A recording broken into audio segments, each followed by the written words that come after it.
All right, so we give praise, esteem, and honor to living Elohim in the name of Yahushua HaMashiach this day. Speaking up in John chapter 5, verse 39. Search the scriptures. Then if you think you have eternal life, and there they will testify of me. You and I come to me that you might have life. I receive not honor from men, but I know you, that Allah in you.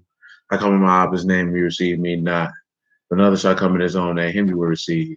How can you believe which receive honor one from another and not the honor that come from Elohim only? Do not think that I will accuse you. The Abba, there's one that accused you, even Moses in whom you trust. Had you believed Moses, you would have believed me, for he wrote of me. But if you believe not his writings, I believe my words. Forgive the delay. I had an opportunity to get some real live red snapper, and I desired to eat of that.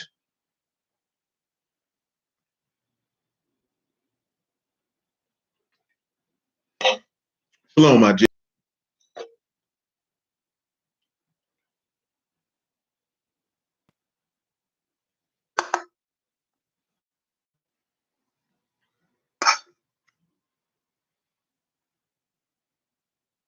Spicy one.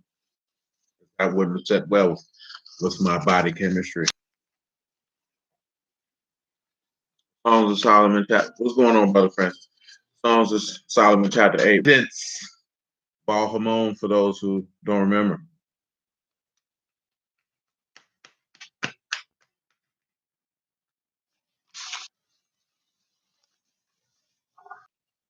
Solomon had a vineyard at Baal Hamon. He let out that vineyard unto keepers, excuse me.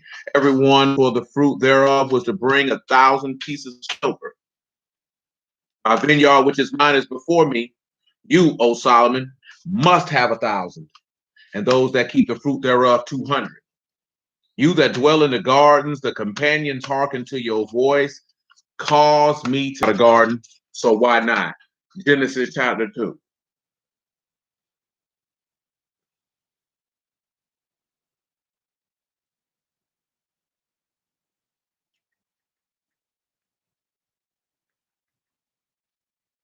You can pick it up at verse 5. Genesis 2 and 5. So thank the Lord. Bless this Kadash Shabbat. We're back at it again. Work on the street and let them come get it. One thing for certain and two things for sure. That word that Yahuwah is serving up is blood raw. We look at Genesis chapter 2, verse 5. And every plant of the field before it was in the earth, and every herb of the field to till the ground. Or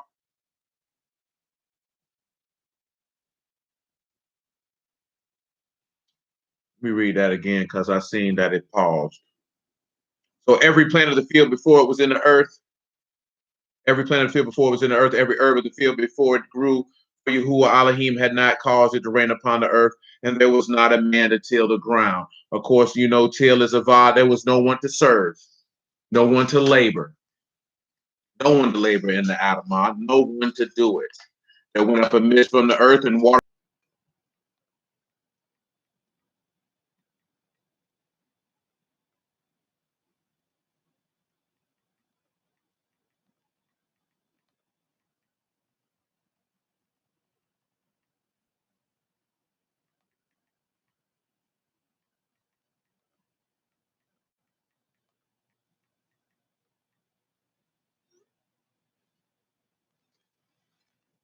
And Yahuwah Elohim formed a man of the dust of the ground and breathed into his nostrils the breath of life. Shalom, my G.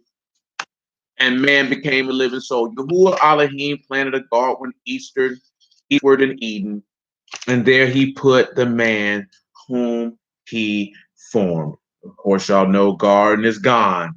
All in noon. The garden enclosure, a garden of plants, the garden of Eden. Simply put, the messenger of life. Now remember, let's go back to Songs of Solomon chapter 8 because we talked about that vine in that vineyard. But let's look at again something else of what the key component of why we even sing Songs of Solomon to begin with. He said, you that dwell in the gardens. And verse 13, you that dwell, and again, that's gone again. So we have to look at something. The first Adam dwelt in the garden. Let's go back to Genesis chapter 3. You don't have to go back to Genesis chapter 3. Let's just discuss it for a The woman who had been given unto Adam to be a helpmeet unto him had been deceived and then rebelled and partook in a fruit of the serpent's word, or the fruit of the knowledge of the tree of good and evil. Therefore, learning of the law of Elohim, knowing what is just and unjust, and therefore having the knowledge of death, Adam comes upon her. See, this is what I was just thinking about. See, with a lot of people, and we've discussed this in the past, a lot of people can't seem to understand. They look at it, oh man, why Adam did all of that, because they don't really know the plan. On a natural level, you look at it, okay, Adam shouldn't have done that. But when you look at this man came and willingly and willfully, this the part that people don't never put together, understand, and grasp, is that by the law. So Adam is coming and dying by the law in the same fashion, the same way that Yahushua died. He died by the law. See, let's take a look at that. Let's go to Nehemiah chapter 9. Just on general principle, Nehemiah chapter 9.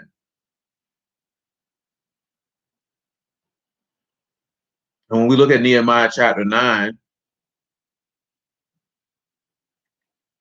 we'll pick it up at verse 26. Nehemiah 9 and 26. Because what we're looking at is that she died by the law. So there was not a justification that they could receive, the justification of life of which they would have needed, that the law could not give. See, that is an inkling on down the line. And of course, some of y'all should already know where we're going to head to, because we're talking about him that dwell in gardens. If you know, you know. If you don't, you will shortly. But when you look at Nehemiah 9 and 26, nevertheless, they were disobedient and rebelled against you, and cast your law behind their backs, and slew your prophets which testified against them, to turn them to you. And they worked great provocations. So, of course, when let's look at the word provocation, however you want to pronounce it, of what they did to this man and the act of disobedience. Because when you look at what Eve did, she worked a great provocation. So this is netzah, and it is blasphemy. It is scorn. It is contempt. Now, regardless if we want to accept that or not, she partook in scorn and contempt when she said, hey, this is a tree desired to make one wise, to make me this, that, there, and the third, or to go after her lust. So again, we're talking about Yasharal, because that's who Eve is emblematically symbolic of. Because this is a story of a man dying for his wife because of her rebellion and her being deceived by the law. Therefore, the law slew her, because she did not believe that she would die if she broke it. See, this is what individuals who even dealing with the word have a problem with. See, I just was having this here, right? And it had many people over the course of years, they'd be like, so what we were talking about was the educational system. So you go into the educational system, it's trash. Why do I say that it's trash, that it's useless? It's useless for Black people, Black boys in particular. Why is it useless? Because Black boys and white boys learn differently. Don't think that the system doesn't know this, because they study people. And how most Black young men learn is they learn in an applied fashion. See, you can instruct, but you have to apply. See, when you look at what you're doing when you go into the educational system of Western society, that's not an applied instruction. You're sitting there and you're given information to memorize. You regurgitate it back on a standardized test. You get a particular grade, and this is how they judge your capabilities and your intelligence and your smarts. But that does not necessarily apply for Black people. When you look at the word is an applied vocation. Most individuals look at, bro, how you know the word like that, man, how you study the word. And the studying has absolutely nothing to do with anything. Truth be told, it might be third, fourth, and pole, is that you have to believe it. And then the second thing is that you have to do it. You actually have to take the information and apply it. You know what I'm saying? It's not just about, oh, you can see most of us, you come to the word and you want to go at it like you've been learning in the educational system. That's why I've told y'all many a time, you can't take the word and try to instruct it like you in school. Only a unskilled, ignorant jackass will try to push and promote that readily to take the word and make it as if you were in an organized educational setting of Western society. Because it's not that type of information. It's an information of promise, confidence, and trust in the individual who's made said promise, and then the application in order to receive said promise. That is the only way that any level of knowledge, wisdom, and understanding of that information is going to be beneficial to the individual who has embarked on that vocation. That's it. There's no way around that. See, Adam had already taken and applied. Eve did not take and apply. How can we say this? Because Eve is representative of Yasharal. She did not take and apply. And we seen that when we read Isaiah chapter 5 with those wild grapes, aka those worthless and useless grapes. See, we live in a society where people are utterly useless and worthless. And the only thing where they can have no usage because they weren't taught properly to how to be valuable. So the only thing that they have is their body. And when that no longer serves them, when they get to a certain point in life, it's over for them. Most men only have usefulness with their money. So once their money is gone, people look at them, I have no use for you. Because you don't have anything tangible or usable for anyone else around you. You have no knowledge, no wisdom, no understanding, no guidance, no insight, no ability to counsel, no mercy, no compassion. You have nothing. All you had was financial currency. You strip that away, you are worthless. See, this is the thing that most people don't sit back and realize. We didn't talk about this before. When you look at the text, no, you don't. To master something, you have to actually do it. You can memorize something and not have actually mastered it. Because when you actually have to take that information and put it into action, you can't do it. I just say that because I know numerous dudes who have memorized numerous verses and they can't use the word properly because they never applied it. Never applied it. The only way to master something is to actually do it. If you don't actually if you don't actually take information and do it, then you technically can't even master it. You know what I'm saying? You can't even master it. Because I say that because if you look at anybody who has mastered anything in the world, it was something that they actually put into practice, which allowed them to be a master, an expert in the field.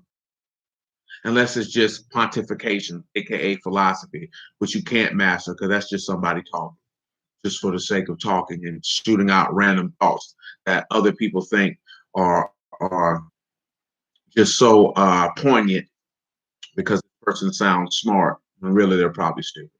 You know what I'm saying? But that's another conversation for another day. When you look at Adam, Adam had put in practice the word. How do we know that? Adam is representative of Yahushua. We know that he put the word into practice. But yet and still, he was married to a rebellious, lustful, disobedient woman and died with her. See, that's the part of the story that we'll get caught on because everybody want to look at that and point fingers. Oh, the woman, she the reason why we died. Where was Adam at? Why he ain't protected wife? You missing the point. You missing the point of what that was about. He actually showed mercy to his wife by being willing to perish with her because he could have let her die alone and got another wife. And then there is no you. You're just dead. But see, we don't want to get on that because we stay in a constant fight between genders. So you're only in a constant fight between genders because we're in a constant fight between man and Elohim. Because man wants to blame Elohim for his state when man is at fault for his state. That video I put in the chat is an example of what I was talking about the other night. A 31-year-old man working at Dollar Tree, making $16,000 a year. You can't blame that on no white man at that point in your life.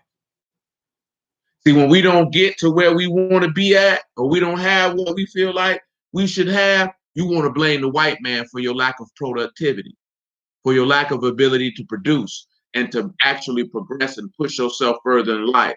It's not the white man's fault. See, you want to blame Satan if you're not at where you feel like you should be spiritually. That's not Satan's fault. See, we just use the white man like wicked niggas use Satan. Oh, it's Satan's fault. No, it's your fault. It's your fault. It's your fault. It's your fault. It is no one else's responsibility for your life but yours. See, that's the first hallmark of actual elevation. That way you can actually learn something, take it and apply it, and be beneficial to you. That's why you have that term that people say that leaders are readers, because what are they reading for? Or like my man Obi puts on every email, action takers or money makers. You can memorize, learn, and study all you want. And if you don't put it into practice, you're just a loser who knows a lot of information. Who wants to be a loser who knows a lot of information? Because when you get older, somebody gonna look at you and ask you, well, why you ain't never put that into practice? Oh, I just had to keep on learning and studying. No one's see, for women it's different, but men are not taking a man like that seriously. Look at this nigga's a fool. You learn for 20, 25 a subject and never did it. We don't take that seriously because women don't have to have results and women don't have to produce. Men have to have results and they have to produce.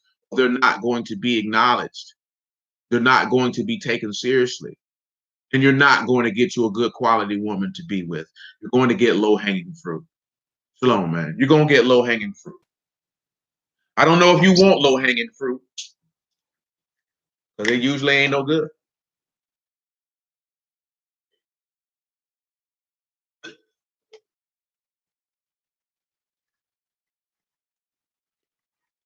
Usually ain't no good.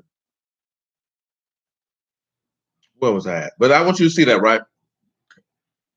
To provoke Yahuwah scripturally is to blaspheme or to hold his word in contempt. Nehemiah 9:27. He said, therefore you deliver them into the hand of their enemies. You were delivered into the hand of the adversary. See, that's the part that we don't look at. Because of Eve and Adam's contempt and blasphemy for the instruction, he delivered them to death. Who vexed them, and in their time of trouble, when they cried unto you, you heard them from heaven. And according to your manifold mercies, you gave them saviors who saved them out of the hand of their enemies. Now let's take a look and let's pause. Just bear with me. We got a lot of stuff to look at.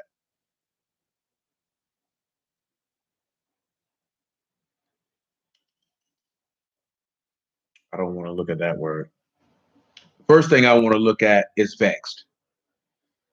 So, of course, you should know that that is sarar. And that is something that has caused you to be put in distress or to be bound or tied up. But mainly when you look at this, you are in distress. These people have distressed you. And of course, some of y'all should know, have a good inkling of what we'll read after that. But then, of course, you have manifold mercies or great rakam, great compassion, because you have vexed yourself. See, this is the point for you to take personal responsibility, because you vexed yourself at the end of the day. Because Isaiah 20, you come to Hebrews chapter 2. You know that Isaiah 28 tell you how you made a covenant with death and with the grave. You are at Eve agreed to.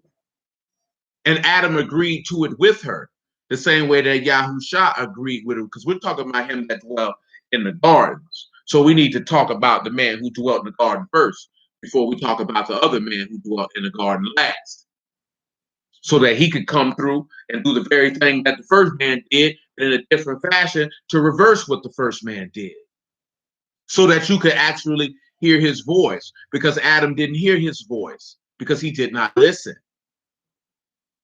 See, this is the thing. They heard it, but then he said, cause me to hear, cause me to listen and obey. See, a lot of us don't listen and obey. Remember that when you're dealing with Shema, that's listening or hearing with the intent to do. Most of y'all, when y'all were in school, you weren't intending to do 95% of the information that you heard, because it had no benefit on your life. You didn't care about science unless you were going to do something in a science field. It was irrelevant to you. So how could you take that information and apply it? See, I mentioned those things because that's when we'll turn around and say, well, they should teach us how to start a business in school. That's not the school's job. That's your mammy and your daddy's job.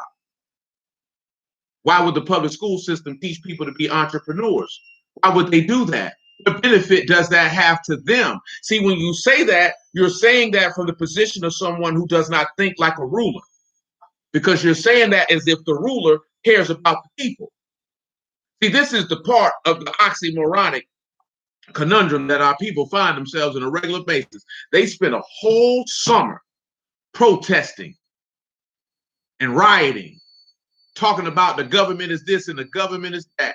And as soon as they came with a vaccine, some of them same niggas who was talking about don't trust the government, these white folks don't love us, this, that, and the third, told you should trust the government and go get a vaccine, are the same people who say they don't care about black people and they kill us in the street. Do you not see the hypocrisy and stupidity in such a diametrically opposed stance? It makes absolutely no sense whatsoever. But yet this is what we do. You can't even see how they stoking the flames with you by running out a movie called Judas and the Black Messiah. The disrespect to even put Fred Hampton anywhere near the plane of Yahushua HaMashiach, you ought to be offended. I don't care what that nigga did or did not do.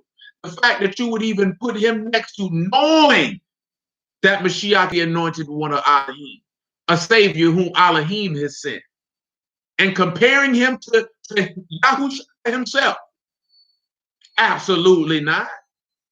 And I guarantee you that movie will have a messianic tint to it, using numerous scriptural keynotes and points in it, because all they're trying to do is condition you to look as a man as your savior. I'm not pro-black, I'm pro-Elohim. You're pro-black, you're going to get got, because they can run your saviors out there to you.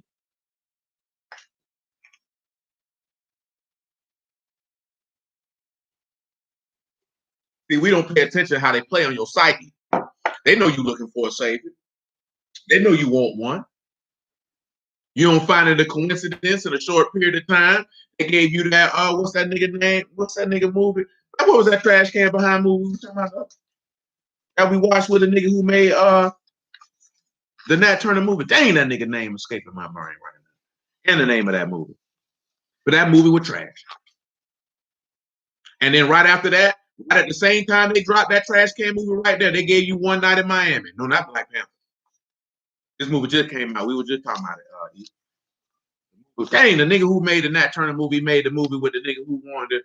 Yeah, there you go. There you go. They came with American Skin. That's how you know it's trash. I can't even remember the name. And then they came right at the same time they dropped that. They gave you a movie with Sam Cooke, Malcolm X, and Muhammad Ali. And they come right behind that. They give you a Fred Hampton movie. You can't even say how they plan on your emotions, because they know you're an emotional people. You can't even peep the setup. They got rid of Donald Trump. You all happy? They gave you Sleepy Joe.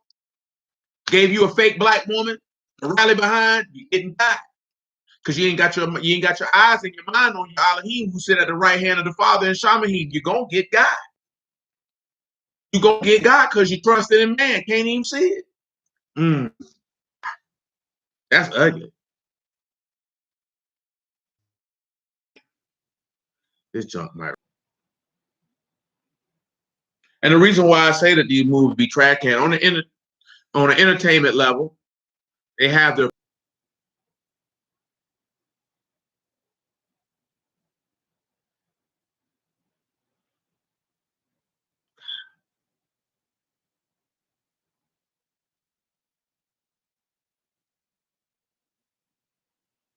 Yeah, I'm not even talking about aspect of paying attention to what you're looking at, the message of what you're looking at, the intent of the message of what you're looking at, and the preferred desired reaction that they would want out of the audience of who they crafted these films for.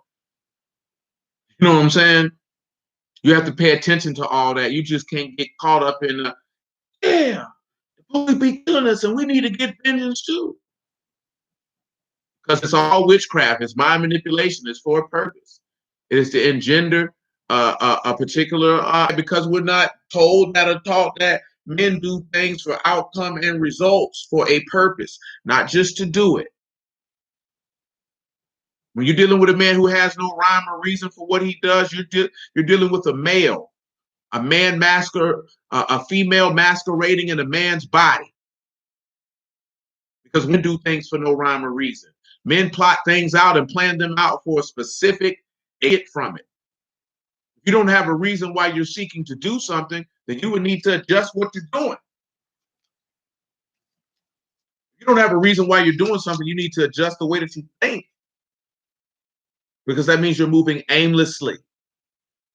But again, the key point is they want your mind off your Elohim so that you can continue to be vexed and harassed. Hebrews chapter 2 and verse 14.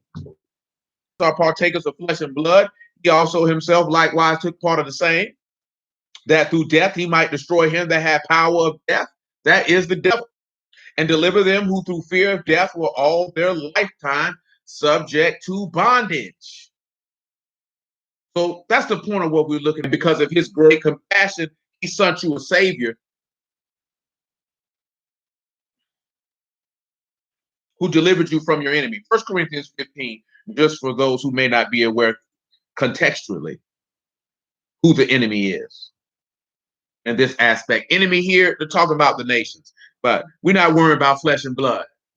Because anybody who is is not an adherent to the everlasting words of the living Elohim is the enemy. If you don't believe the word and want to follow it, then by definition of the text, you are an enemy. 1 Corinthians 15 and 20. That's a hard pill for people to swallow as well. I seen somebody I knew earlier, right? They shared something about a dude say, if you pray over or for your wife, you're committing idolatry. And they spazzing out. And one lady like, that's why I don't deal with this community no more. See, that's the point of what I was talking about the other day. Dude's conduct, people blame Yahuwah for that. Now, some of that stuff be people don't want to follow the word anyway. But dude's conduct, but see, this is the thing. A lot of women see a man. A lot of these niggas be busters. Bum, dusty, broke, bottom of the barrel niggas. You know what I'm saying? Bottom of the barrel niggas. I'm talking about bottom of the barrel. They were bottom of barrel in the world and they bottom of barrel in the word. So these women see these dudes and they looking at the image that they're projecting. You know what I'm saying? And they want to fool with these dudes. You know what I'm talking about? But these dudes really ain't about nothing. So then they see these dudes ain't about nothing. And then they hear the stuff that they say, and then they had a problem with the word or problem with Yahuwah. And the question should be, why is you taking these bum niggas seriously anyway? That's the question that I be looking at. Why is you taking these niggas serious? But see, that's another element that goes to show that number one, that women not fit to lead, because somebody who is fit to lead is not going to pay attention to someone who is not even worth being paid attention to. See, this is another thing where a lot of women get stuff mixed up, i.e. Asherah on top of it, is you take people who ought not to be taken seriously. Then when you have someone who is there, who is actually useful to you, who has done things for you that no one else is going to do, you don't appreciate it. Because you steady looking, thinking this is a better bus coming. Baby, ain't nothing better coming. Ain't nothing better coming. I'm here to tell you, ain't another God coming that's going to do you better than Yahuwah. Ain't another God coming. You can create one in your brain. You can run to another one in a book. That's some man made up that ain't got no rules, no standard, no conduct, no promises attached to him. Just some information about consciousness and elevation. But ain't nobody coming better than Yahuwah. Because ain't nobody offering what he offering. And ain't nobody gives or has given or will give what he has done. Ain't nothing better coming around the corner, baby. I'm here to tell you, ain't nothing better coming around that corner. But see, he is demanding something. And that demand is submission and obedience and confidence and trust. And that's just something that many people just don't want to deliver. That's where we at with it. You understand what I'm saying? Like niggas ain't with it. So that's why they're constantly vexed by the enemy. That's why they try to convince themselves we all energy. Energy doesn't die, just transform. Nigga, you gonna die. You understand me? You're going to the grave, lights going out. If you really just sit back and pay attention to the these people espouse, because most people have never ran into a situation where a person demands, like most women ain't never ran into a man that demands their cooperation with them. We talked about this before when we was dealing with an olive male. Boy, Yahuwah is not with it. He's not finna simp for you. He's not going to do it. He's not going to change himself to be what you want him to be or what you say you need him to be. See, that's also to a certain extent the danger of people saying you got to love me like this or the love languages and all of that type of stuff, because you'll miss out on the love of Elohim because you want them to love you how you want him to do it. When he had already told you what love was, and he just didn't tell it to you, he showed it to you. In the Ruach and in the flesh, and then in the Ruach again.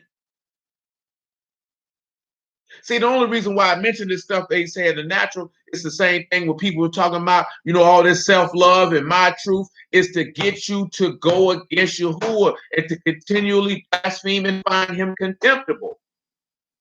You're not looking at the underlying point of why they're pressing all this stuff. They're not pressing this stuff for you because they care about your benefit. They're trying to keep you separated.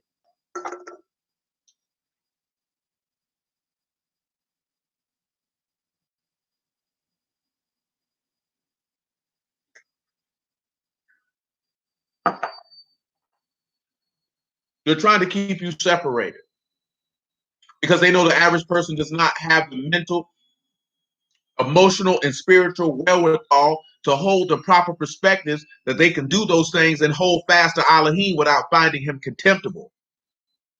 You have to recall that they keep the people's minds on a 6th grade level.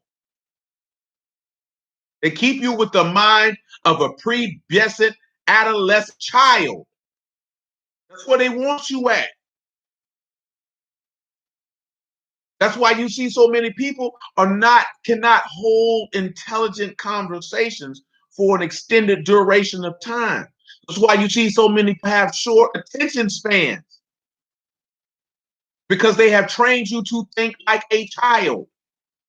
So when they start dropping adult type things in your lap, they know you're not going to be able to properly handle them and serve your God at the same time. Don't think that these people don't know what they're doing, because they do. It's well thought out. They just don't do stuff. Before they put stuff in the public realm, they have researched the desired effect that it could have on their target audience. We think stuff just happens and stuff just come out here. These people are calculated because you're dealing with men. Men are calculated. Women are not that calculated. They don't play chess. They're not thinking 10, 15 moves ahead. They're not going to move in 1905. They're not going to see the benefit from until 1999. And planned it out and knew exactly how it was going to flow and how he was falling right in the midst of it, because they're not paying attention to the moves on the board. See, the difference of when you play chess is you don't know what the chess player who you're playing against, what moves he's going to make. Who would have told you what moves to make, so you don't get checkmated and you still won't follow the game plan. We just out here getting checkmated every day. 1 Corinthians 15 and 20. Man told you to be wise as serpents and harmless as doves, and we dumb as a box of rocks. Arguing about white men, governments all across the world. The people the least of your concerns. Because these people tricking you out your soul, and you complicit with them. Care nothing about none of them people. They doing their job, let them do it. I tell my brother Rohan that all the time, man. They get them upset. These things got to happen. Let these people do their job. Let them do their job. They got a job to do. Their job is to continually move the world, and they can give their governments over to the beast for 1 hour, so Yahushua can kill every single last one of them dead and resurrect the kingdom of Elohim upon the earth, that all those who have feared the name of Yahuwah and trust in the name of his son might embark on the pathway of everlasting life and dwell with him in light and righteousness and peace forever. So let the stuff come to pass. You can't stop it. I be seeing niggas, we got to wake people up. Wake them up to what? Now, once you got them woke, what you going to do? Because you ain't finna overthrow no government, and you ain't finna stop no plan. Because it ain't they plan, it's Yahuwah's plan. And it's going to go exactly how he wanted to go. His name will be esteemed, his word will be proclaimed, his enemies shall be slain, and the righteous shall be exalted and dwell with him forever. And absolutely nothing is going to change that. And he going to do it in his time, how he want, when he want, to whom he want. And the minute that we begin to understand and recognize that and get down with the program, your life going to be a whole lot better. 1 Corinthians 15 and 20. But now is Mashiach risen from the dead and become the first fruits of them that slept. For since by man come death, by man come also the resurrection of the dead. For as in Adam all die, even so in Mashiach shall all be made alive. But every man in his own order, Mashiach the first fruits, and afterwards they that are Mashiach's at his coming. Then come the end, when he shall deliver up the kingdom to Elohim, even Abba, and when he shall have put down all rule and all authority and power. For he must reign. So that's your enemy. Amen. That is your enemy who has been vexing you, who he's delivered into your hand, but he delivered you into their hand, but he has given you a savior. And of course, he talked about how you just don't listen and all this other type of stuff.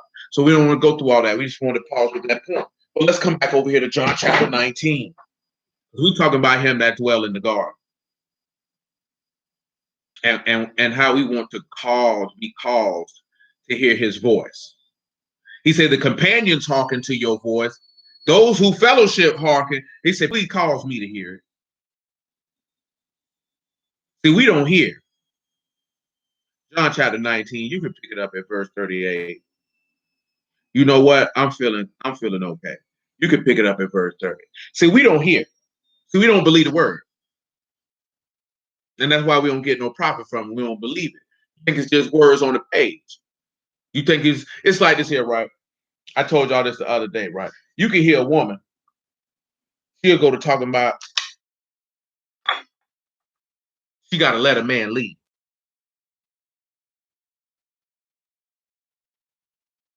Amen, amen. No doubt, no doubt. Same to you, bro. Same to you. Like this here, right? Think about it like this here, right?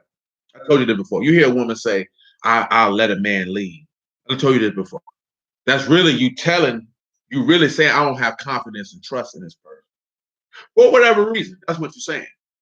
But as a man, if you hear that being saying, like, you're not going to let me do nothing because I'm going to do it regardless. And if you ain't with it, you can slide. Because again, you think Yahuwah going to come through and be like, oh, y'all going to let me lead? Or you going to let me be God? Or I was God before you came here, ho. That's what he pretty much tell you when we were reading Ezekiel 16. Why was God before I came here? I'm going to be God when you leave here. So you're not going to let me do nothing. I'm taking that. And you either going to adhere or you're going to remove yourself. See, most men don't have that level of confidence because most men in this society have a scarcity mindset that if they lose this woman, they can't get another. So they're not going to look at her and say, no, I was a man before you got here. So I'm going to be a man when you leave here. See, it was something that I was taught as a jit. That regardless, if you got $1 million or $1, you still a man and you're going to respect me as such. You're going to respect me as such. I don't care how little. But see, the thing is most men don't have the confidence that if they're not in a great financial state to still require their respect. The reason why a lot of men get disrespected when they're in a low financial state because you still trying to chase women, knowing that women don't respect you because you broke.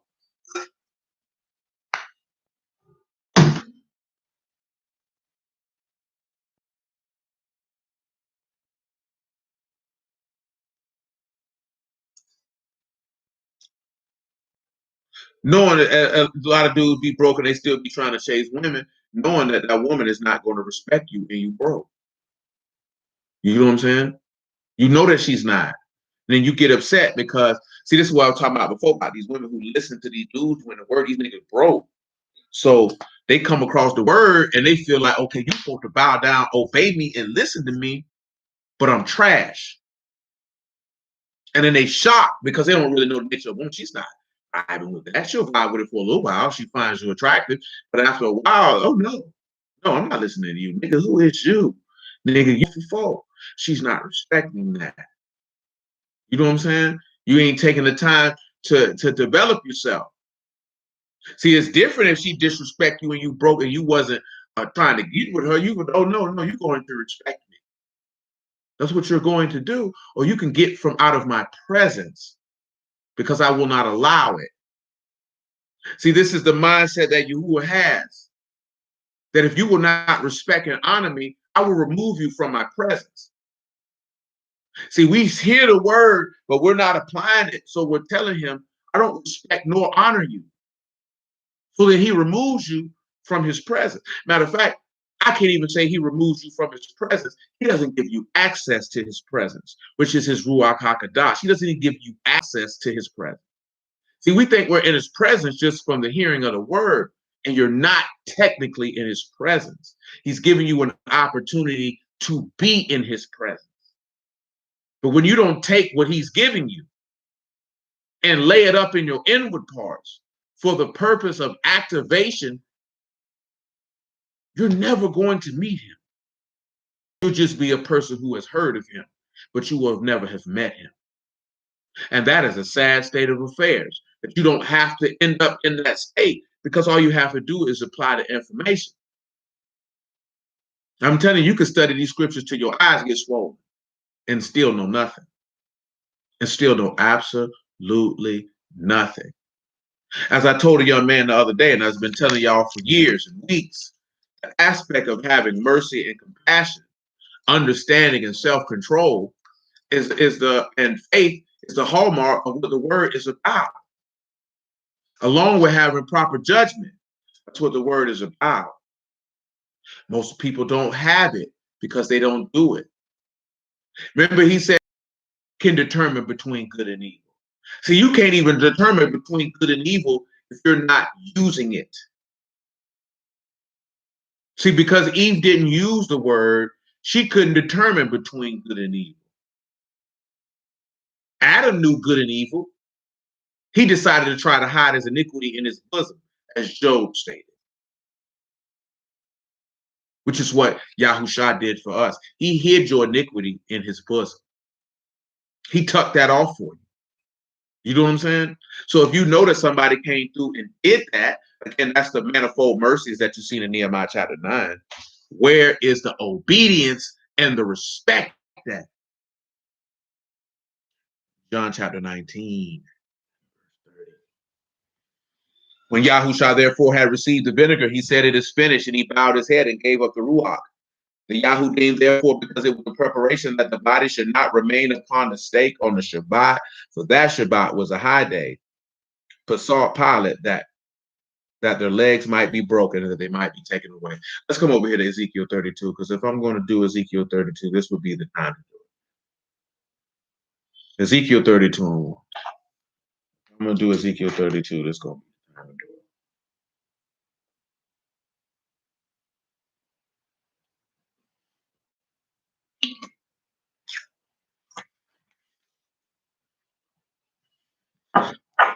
Ezekiel 32 and 1. And it came to pass in the 12th year, in the 12th month, in the first day of the month, that the word of Yahuwah came unto me, saying, Son of man, take up a lamentation for Pharaoh, king of Mizraim, and say unto him, you are like a young lion of the nations. You art as a whale in the seas. You came forth with your rivers and troubled the waters with your feet and fouled their rivers. So first things first, let's look at whale. We look at whale, you have Tanin. It's a dragon. It is a serpent. It is a sea monster. It is a venomous snake, a marine or land monster. I want you to come over here to Genesis chapter 1. I I want you to look at verse 21. Genesis chapter 1, verse 21.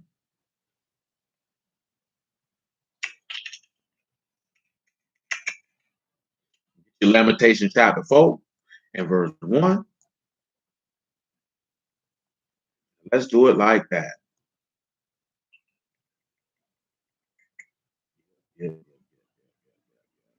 Yeah, that is what we're going to do. And get your Job chapter 7. You can get you about verse 5. Genesis chapter 1, verse 21, or make it 20. Genesis chapter 1 and verse 20. Elohim said, let the waters bring forth abundantly the moving creature that have life, that the fowl might fly above the earth and open firmament of heaven. So the first thing I want you to look at is moving creature. That word is charets. That is a swarming thing, a creeper, a swarmer, insect, an animal, a small reptile. Verse 21, Elohim created great whales and every living creature that moved, which the water brought forth abundantly after their kind, and every winged fowl after his kind. Elohim saw that it was good. Elohim baruched them, saying, be fruitful and multiply, fill the waters in the seas, and let the fowl multiply in the earth. In the evening and the morning were the fifth day. So, of course, you have whales. That is that tanin. That is that sea creature. Remember, he said it brought forth abundantly. Now, remember, we're talking about, what was it? Baal Hamon, which is the Lord or the possessor of abundance. This great whale is to bring forth an abundance after his kind. I just want you to keep this in mind. There is a point. There is a point. His kind is men.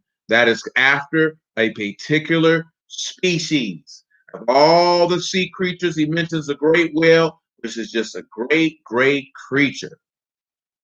Just a sea monster, river monster, whatever the case may be. They want to call it a dinosaur here, but basically a large sea animal. Job chapter 7.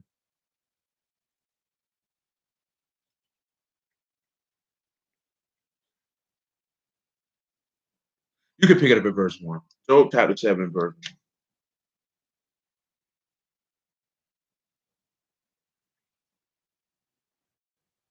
What are we holding? Ezekiel chapter 32?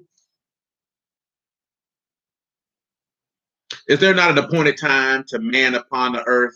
Are not his days also like the days of a hireling? A hireling is secure, and that is someone a hired laborer. So you're hired for a specific point of time. We don't have time to do it. I've been meaning to go through that. You will willing, we'll do it soon. But y'all know in Psalms 90, he tell you ought to number your days. Matter of fact, let's just look at it and read it right now for general principle. We also got John chapter 19.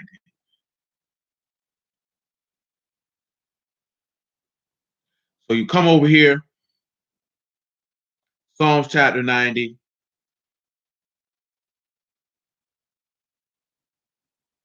You could pick it up at verse 10.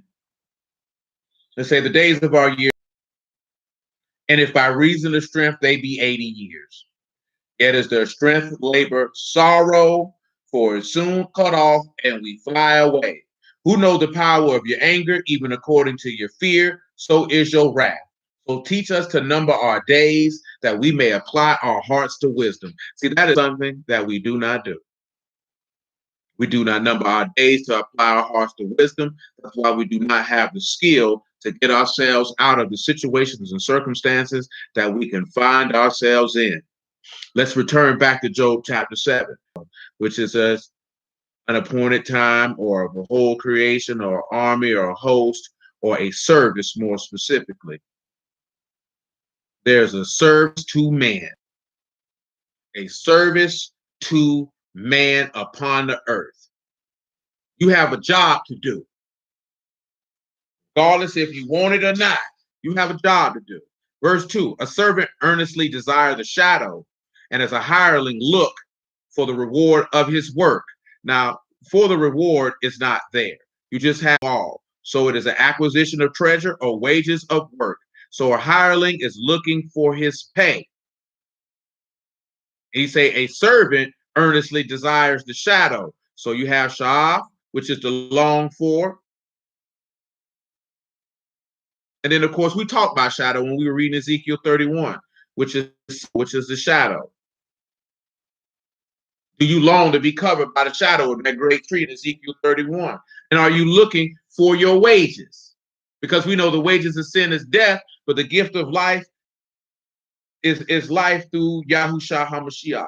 How many people are looking to get paid if you've been hired to do a job? See, if you've been chosen to give an ear to hear the word, you've been given a chance to the high calling of Yahushua HaMashiach, then you should be looking to get paid.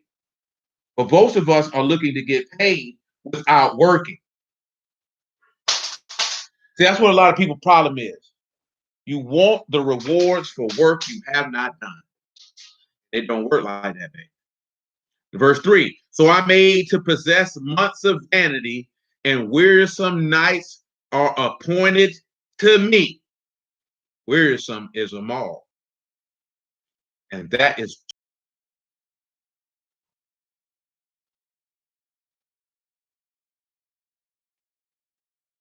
appointed is manah, that is a reckon or a sign or a point and ordained. You know, the night that he was about to die, he was exceedingly sorrowful, even unto death. He possessed months of vanity, and wearisome nights was appointed to him. He had a very, very hard night. Let's continue. When I lie down, I say, when shall I arise and the night be gone? Am I full of tossings to and fro until the dawning of the day? That is very apparent. Of course, you know, shakab is to lie down. That also means to kill. I had the wrong word there. I'm sorry. But to lie down in death or to rest or relax. He said he's full of tossings to and fro. The tossings to and fro is nadude. That is sleeplessness. No rest. Of course, you know, at dawning of the day, y'all know what happened. My flesh is clothed with worms.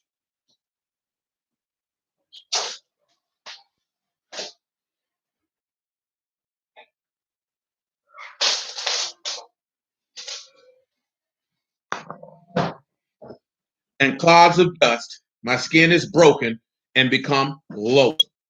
My days are swifter than a weaver's shuttle and are spent without hope. Oh, remember that my life is wind, my eye good. The eye of him that see me shall see me no more. Your eyes are upon me, and I am not. That goes back to when he tell you that I shall go, and you will not go with me where I go, and you will see me no more.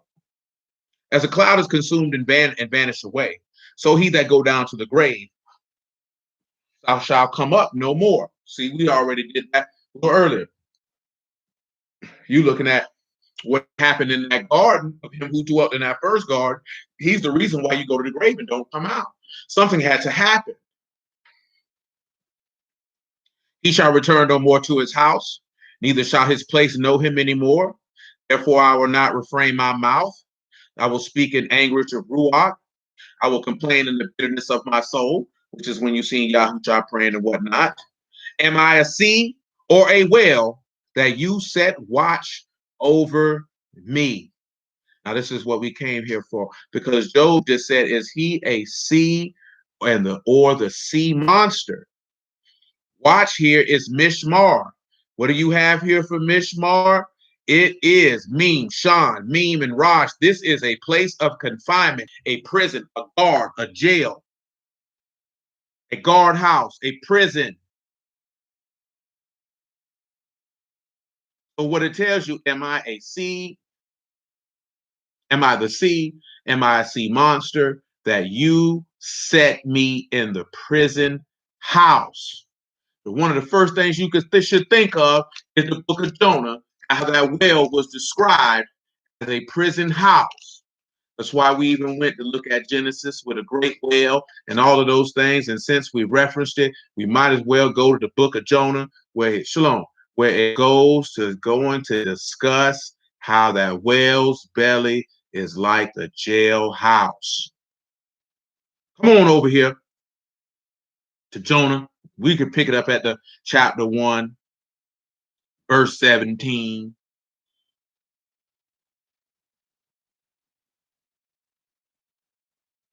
Matter of fact, you can make it verse 15. So they took up Jonah and cast him forth into the sea, and the sea ceased from her raging. The men feared Yahuwah exceedingly and offered sacrifice unto Yahuwah and made vows. Now Yahuwah prepared a great fish to swallow up Jonah. Jonah was in the belly of the fish 3 days and 3 nights. Jonah prayed unto Yahuwah, his Elohim, out of the fish's belly. Fish here again is the God. Same regular just meaning fish, Dalet, Gamal, and Hay. So you have beheld the messengers hanging or sacrifice, if you will. Which, because we're not going to read all of this. You can drop down to verse 6. I went down to the bottom of the mountains. The earth with her bars was about me forever. Yet have you brought up my life from corruption, O Yahuwah, my Elohim. When we look at bars, we have Barak, and that is a fortress of the earth, or figuratively a prison. He said, when my soul fainted within me, I remembered Yahuwah, and my prayer came in unto you and to your Kadash temple. They that observe lying vanities forsake their own mercy. But I will sacrifice unto you with the voice of thanksgiving. I will pay that I have vowed. Salvation is of Yahuwah. And Yahuwah spake unto the fish, and it vomited out Jonah upon the dry land. Now, the purpose of us even coming to look at any of this, you could come back to Job chapter 7. Is the fact of the mentioning of the great whale that would produce greatly after its kind, and Job comparing himself to a whale who was set into prison, because that's what that says. Watch over me. It is Mishmar. It is a prison house. We know that Yahushua was placed into the prison house as Jeremiah was put into the prison house, and as others. Verse 13 of Job chapter 7. When I say my bed shall comfort me, my couch shall ease my complaint, then you scare me with dreams, you terrify me through visions, that my soul shall choose strangling and death rather than my life. When we look at strangling, you have suffocation or choking. That word is manak, and that is what is referenced there. The only place he said, I would rather lose my breath or him give up the ghost, and he chose death rather than life.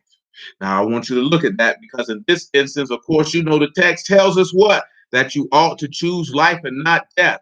But in the aspect of Yahshua HaMashiach, he chose death rather than choose life. Remember what he told Peter. Do you not know that I could call on my Father for 12 legions of Malakim right now? But how will the scripture be fulfilled? Because in order for you to get life, he had to die. Let's go to Lamentations of Jeremiah chapter 4 and verse 1.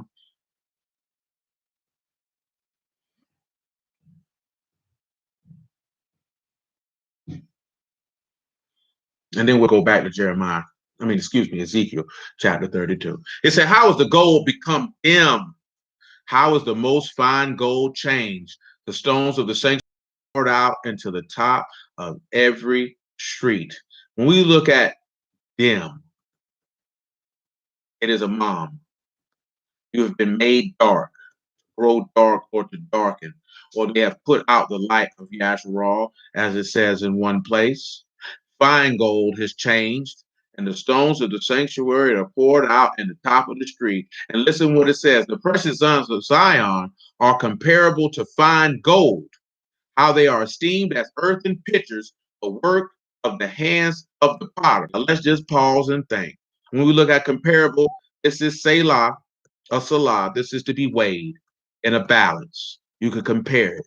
You're esteemed as earthen pitchers. Remember that Paul, let you know that you hold this treasure in earthen vessels. You know the work of the hands of the potter in the book of Jeremiah. I made it the clay of another fashion because it had been marred. So when you look at the precious sons of Zion, and we talked about precious not too long ago, that these are things that are highly valuable in the sight of Elohim, your car, if you can recall, that the highly valuable sons of Zion. Those highly valuable, the sons of Hem, they are esteemed earthen pitchers, and they are formed in fashion or conformed into the image of his son. Let's look at verse 3. Even the sea monsters draw out the breast. They give suck to their young ones. The daughter of my people has become cruel, like the ostriches in the wilderness. The tongue of the sucking child cleaved to the roof of his mouth for thirst. The young sons ask bread, and no man break it unto them. They did feed delicately. They that did feed delicately are desolate in the streets. They that were brought up in scarlet embrace dunghills. For the punishment of iniquity of the daughter of my people is greater than the punishment of the sin of Sodom. I was overthrown as in a moment, and no hand stayed on her. Her Nazarites were purer than snow. They were whiter than milk. They were more ruddy in body than rubies. Their polishing was sapphire. Their visage is black than as coal. They are not known in the streets. Their skin cleaved to their bones. It is withered. It has become like a stick. They that be slain with the sword are better than they that be slain with hunger. For these pine away stricken, who for their want of the fruits of the field. Now, just going back to this point, he say the sea monsters draw out the breast and feed theirs, but yours, you don't get fed. Now, we can look at this in the literal sense, but we can also look at this in this regard, that the scribes and the Pharisees sit in Moses' seat, and they shut up the kingdom of heaven from those who desire to enter in because they're not seeking to enter in.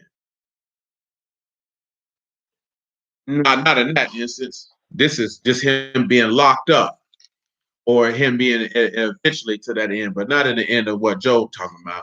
Job talking about, is he the sea or the whale who's been locked up, closed up? When you look at this in regards to when we coming over here in Lamentation, he say the sea monster feeds his young. We know that Yahushua fed his young. He drew out the breast to give suck to the young ones. But you could take that to a certain extent of why people laid in his bosom. But that's another conversation for another day. But he say the daughter of his people are cruel, like the ostriches in the wilderness. When you look at cruel, it is axar, and that is to be fierce and cruel and deadly and violent and to act harshly. You know that people were beaten and killed professing the gospel of Yahushua HaMashiach. These people, when you look at it in this regard, as the scribes and the Pharisees, they don't seek to feed. They don't seek to feed the people. That's why the people are desolate. That's why the tongue of the sucking child is cleaving to the roof of their mouth. Remember when Yahushua said, which one of you people, fathers, have a son, which one of them ask for bread and you give them a stone? Well, the sons were asking the scribes for bread and they weren't feeding them.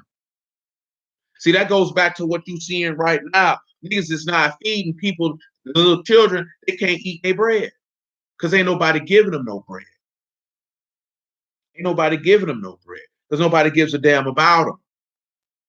See, right now we thinking we so much different. This is the arrogance and pride of this dispensation of time. Oh, we got this truth. We got this truth. We out here with it. That junk ain't for nothing because the children ain't getting no bread. Because Yahushua told you he the living bread. And ain't nobody giving no bread to nobody. You ain't giving nobody no bread, giving them the law, son. You giving them stones to eat. And the text bear witness to that. You giving them stones, you're not giving them living bread. He never compared his law to living bread. He only compared living bread to the flesh of his son. You're not giving them the gospel of Yahushua, so you're not giving them bread. The children asking for bread, and you ain't breaking them none. And you not breaking them none. That's a dangerous situation and circumstance to find ourselves in. Because the people are looking for him who dwell in the garden, and they seeing the companions, they done heard his voice, and these people want to hear it too. But you ain't got nothing to give them. So I done told you this before, man. Niggas been smoking bad dope for so long, they think that junk fire and that junk really trash. Some of y'all know, y'all in your youth, in the good times that you had, you were smoking some savage marijuana in your time. Till you ran across somebody who had some good reefer. Some really, really good reefer. And when you hit that, it wasn't like what you say. This ain't like what we be smoking. You might have been scared. I ain't never felt like this before. Well, that's the difference when you're dealing with people who got trash doctrine and you actually hear the gospel. That junk hit you like, whoa, I ain't never felt like this before. This is different. This don't hit the same. You know what I'm saying? And what hits the same is number one, first and foremost, it should be his promises, first and foremost. That's the first thing that should hit you, that there's a promise of reconciliation to everlasting life. That should be the first thing that hits your brain. But then after that, boom, requirements. See, we feel like the law is a requirement that's going to move somebody, but it's not. It just condemns them. So it makes them not want to do it. So I used to tell people years ago, man, like, if you only motivated to serve Yahuwah to not go to hell, then you're not doing it out the love of your heart. So you're going to fold eventually. Because you're only doing it because you don't want to go to hell. You're not doing it because you don't want to disappoint him. You don't want to let him down. You know what I'm saying? Like, see, you don't want a woman to do what you say because she fears that you're going to reprimand her if she doesn't. You would rather her want to be moved because she just doesn't want to see you disappointed. Because see, if she doesn't care if you're disappointed, or she don't fool with you, my G. She don't even fool with you. She don't even care. She don't even care. That's just the reality of the matter. If she knows that if she does something or doesn't do something, that would bring disappointment, and she would have to look in your face and see the disappointment in your face, and she would rather not see that, then she love you, and she's intent on fulfilling your will. See, most of us do not care about if Yahuwah is disappointed with us. That's why we don't have any problem doing the things that we do. You don't care. You know what I'm saying? I don't really care, man. Shoot, I'm only doing it, John, so I don't go to jail.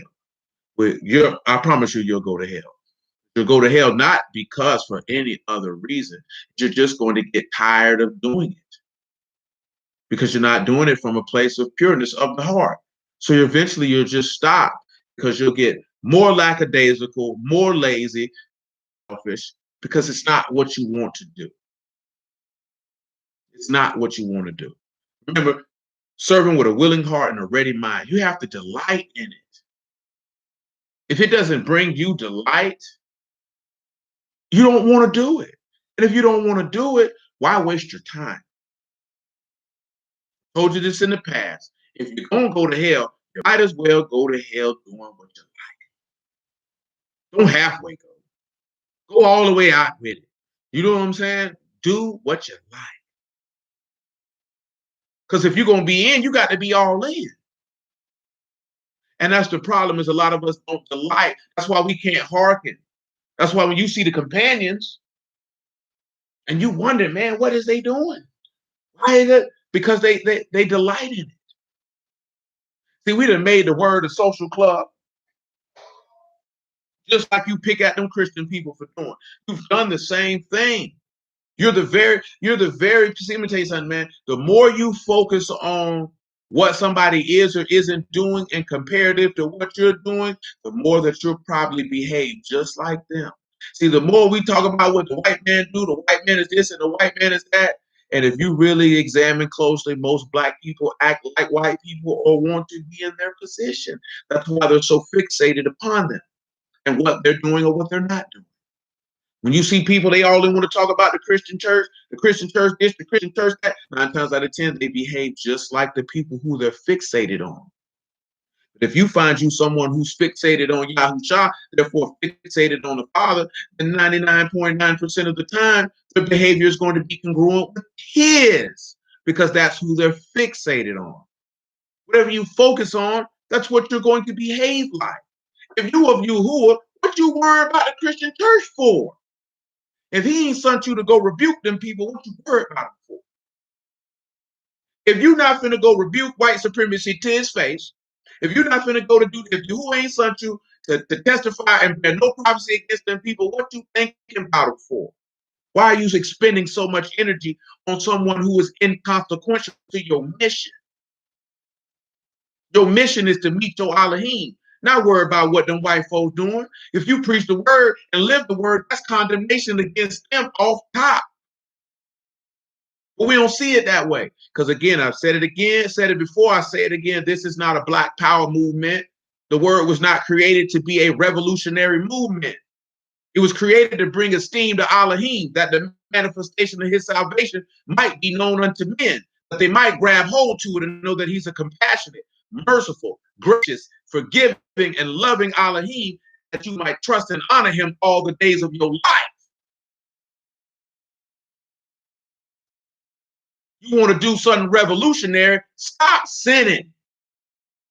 Forsake the world and dwell in heaven and stop sinning. That's the most revolutionary act that you could ever participate in, because you're not overthrowing no governments. Yahuwah set them up. He gonna overthrow them. That's not your job. That's not your duty. That's not your commission. Moses didn't overthrow Egypt. Yahuwah did. Not a single Hebrew took down Nebuchadnezzar. Yahuwah had him down there on all fours eating grass. You didn't do it. He bring these people down. It's nothing. It's a light matter for him to destroy these people. Their iniquity is not full, and you trying to stop them from getting a full reward. Don't be like that silly king of Yasharal when Elisha came to him and told him to step on them arrows, and he stepped on them 3 times and stopped.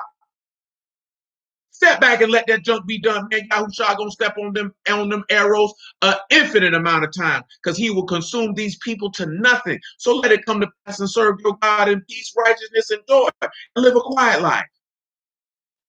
People not are concerned. It's not your home. You're a stranger and a pilgrim on the earth. Stop worrying about them people. They're gonna get their just deserts and due reward in their time, and you'll see it, and you'll wash your feet in their blood.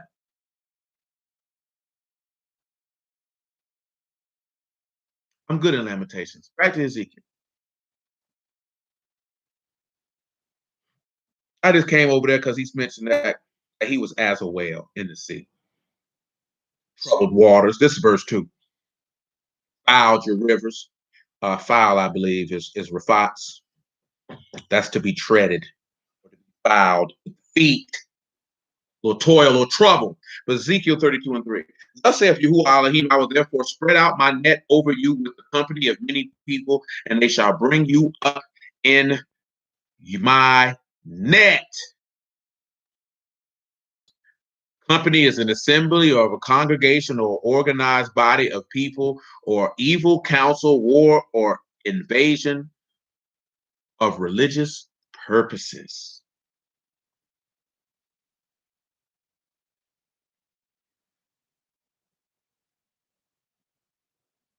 So company is an assembly or group of people. You know that they came out against Yahushua with swords and staves.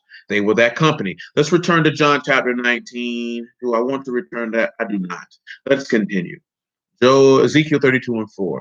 Therefore I will leave upon the land, I will cast forth upon the open field, and will call all the fowls of heaven to remain upon you. I will fill the beast of the whole earth with you.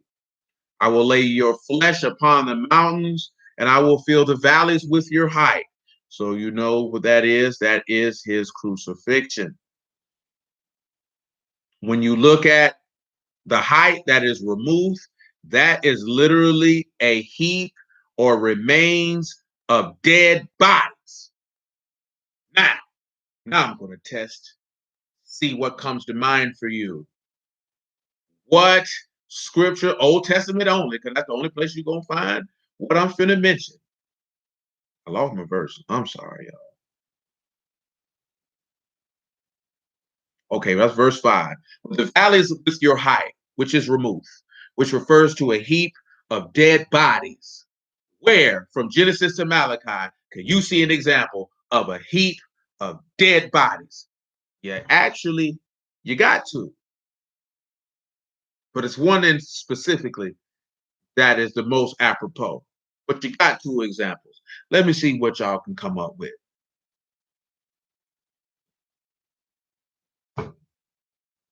I will lay your flesh upon the mountains and fill the valleys with your height. Remuth is Rosh, Mim, U, and Tau. So we see that the chaos or the sin, or the chaos that consumed, or the sin that consumed, Yahusha secured a new covenant. Remember, it's height, lofty stature, but a heap of dead bodies remain.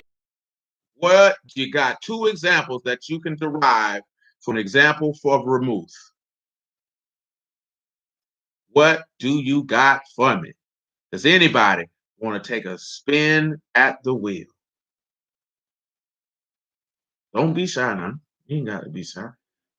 I definitely would have liked if they would have gave me the uncensored version, but it's probably best and not to give me the uncensored because this bar has a naughty word on it. Naughty word. Don't nobody want to take no shots.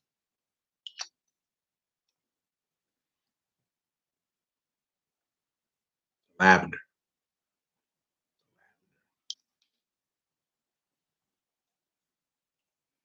Somebody got to be willing to take a shot. Can't be nervous. Valley of the Dry Bones. Not on that one, that baby. Not the Valley of the Dry Bones. But I could see why you would say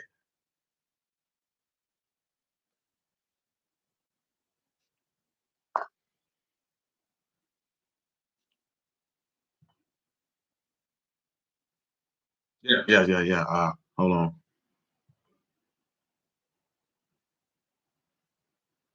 I'll say time of the flood. Yes, sir. Only Genesis and Malachi only.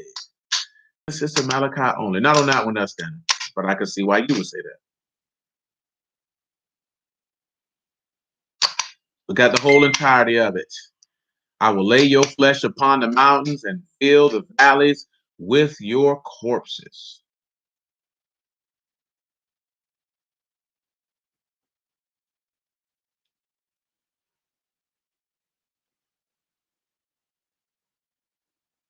This one here, this is the word for valley here is Gehay.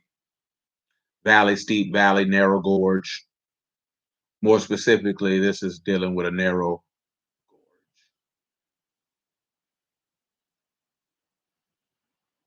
gorge. The golden calf. Anybody else? The valley, and I can see why you can say the valley of Hinnom. I'm looking at that right now. Uh, Mainly, and I guess let me put it in a complete context. Remember that it's referring specifically for us to take up a lamentation for the king of Egypt. So it is the king of Egypt. And of course, lamentation is a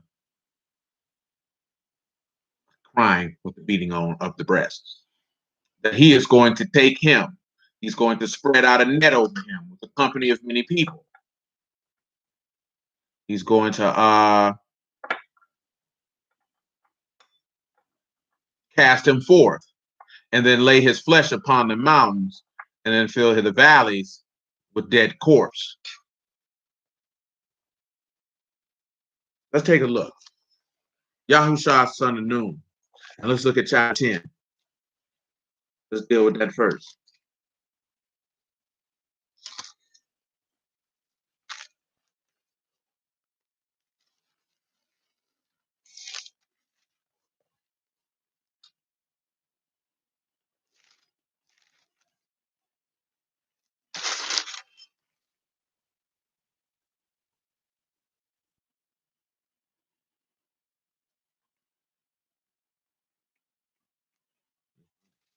I won't.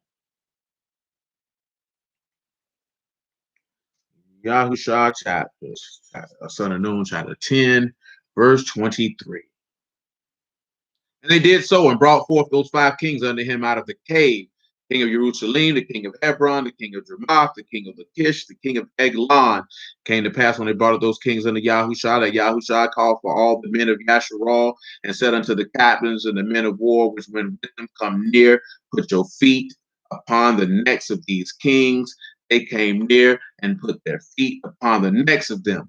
Yahushua said unto them, fear not, nor be dismayed, be strong and of good courage. But thus shall Yahuwah do to your enemies against whom you shall fight. And afterwards Yahushua smote them, slew them, and hanged them upon 5 trees. And they were hanging upon the trees until the evening. See, there's the part in Ezekiel 32 where I will lay your flesh upon the mountains, which are referenced in Passover. And of course, we know that he took Yahushua and he hung him up on high.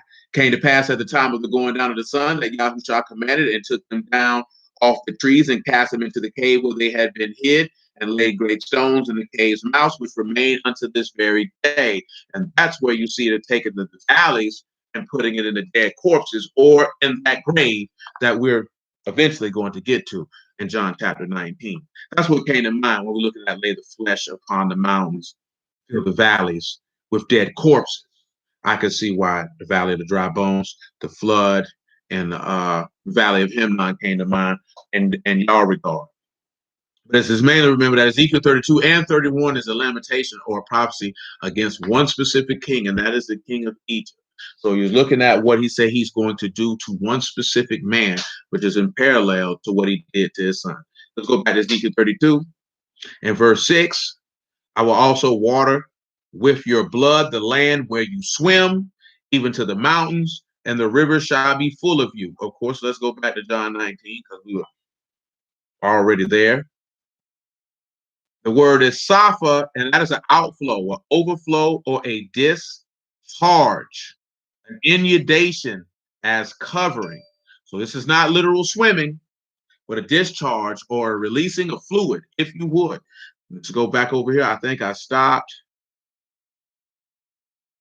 in John chapter 19, verse 33. I'll read 33 again. When they came to Yahushua and saw that he was dead already, they brake not his legs. But one of the soldiers, with his spear pierced his side, and forthwith there came out blood and water. And he that saw it bear record, and his record is true. And he know that he say true, that you might believe. For these things were done that the scripture should be fulfilled. A bone of him shall not be broken. And again, another scripture say they shall look on him whom they have pierced. So you see how he has watered the land with this man's blood and caused it to be discharged. If you recall, that's what they came to Peter them and told him, you attempt to bring this man's blood upon us, because when they slayed him, his blood, remember, let his blood be on our sons' sons. That blood is throughout the entirety of the land. Let's come back to Ezekiel 32 and 7. Verse 7 is apparent. When I shall put you out, I will cover the heaven and make the stars thereof dark. I will cover the sun with the cloud, and the moon shall not give her light. And all the bright lights of heaven will I make dark over you, and set darkness upon the land, saith Yahuwah Elohim. See, that goes what is in Amos about him doing the same. It's just specifically in Amos it mentioned the feast day. Who here is not familiar with that in Amos? Because if you're not familiar, I'll have to read it.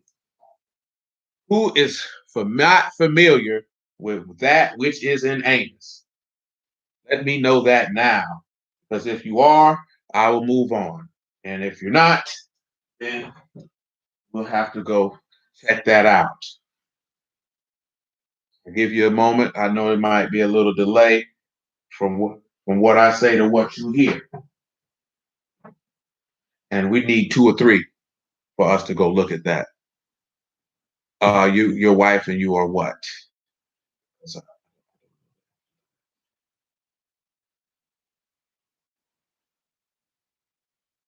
What does one mean? I didn't reference that. I don't know. If you don't know, just state that you don't know.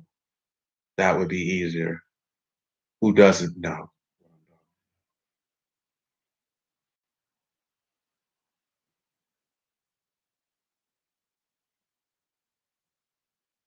Okay, Sean, you don't know. You're not familiar as you should be. Well, sir, whose fault is that?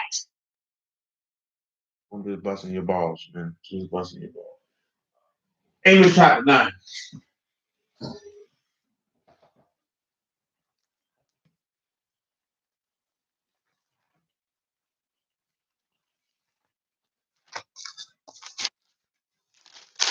Amos chapter 9. Or excuse me, Amos chapter 8. My apologies. Amos chapter 8.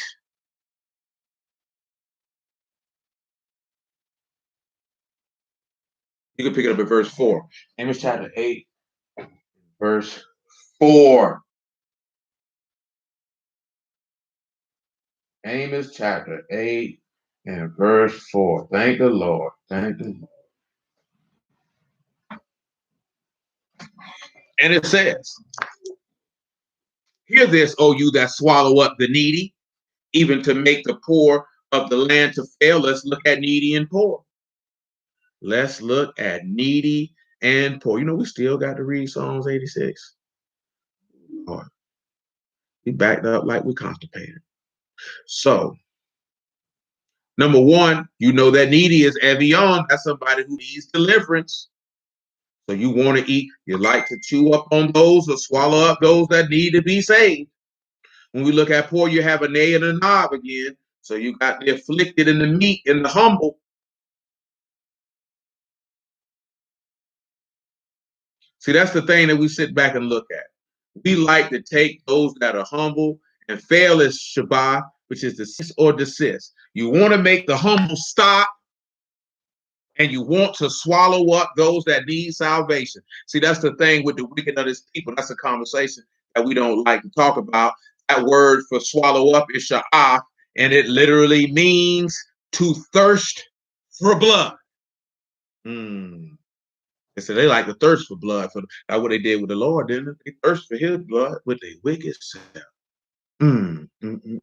Sad state of affairs. Verse 5, saying, when will the call in the shekel great, falsifying the balances by deceit, that we might buy the poor for silver and the needy for a pair of shoes, yea, and sell the refuse for wheat, of the wheat. We just read that last week in Zechariah. You around here selling the poor for silver, huh? Poor here is all. One who is weak, one who is low, weaker man. Remember, Yahushua made himself weak that you might be made strong. You want to sell the weaker man. You who are sworn by his excellence, by the excellency of Jacob, surely I will not forget any of their works. Shall not the land tremble for this? Everyone mourn that dwell therein? Shall it rise up wholly as a flood? Shall it be cast out and drowned as by the flood of Mizraim? It shall come to pass in that day, saith Yahuwah Elohim, that I will cause the sun to go down at noon. I will darken the earth in the clear day. I will turn your feast into mourning and all your songs into upon every head, and I will make it as the morning of an only son, and the end thereof as the bitter day. Now they got son in italics. So here is just the morning of Yasid, and y'all know what that is. Yaked, only begotten son. Same thing we seen in Psalm 68. I'm going to make you mourn for as if the morning of the only begotten son. I'll read this on general principle. Behold, the days come, saith Yahuwah Elohim, that I will send a famine in the land, not a famine of bread, nor a thirst of water, but for the hearing of the words of Yahuwah.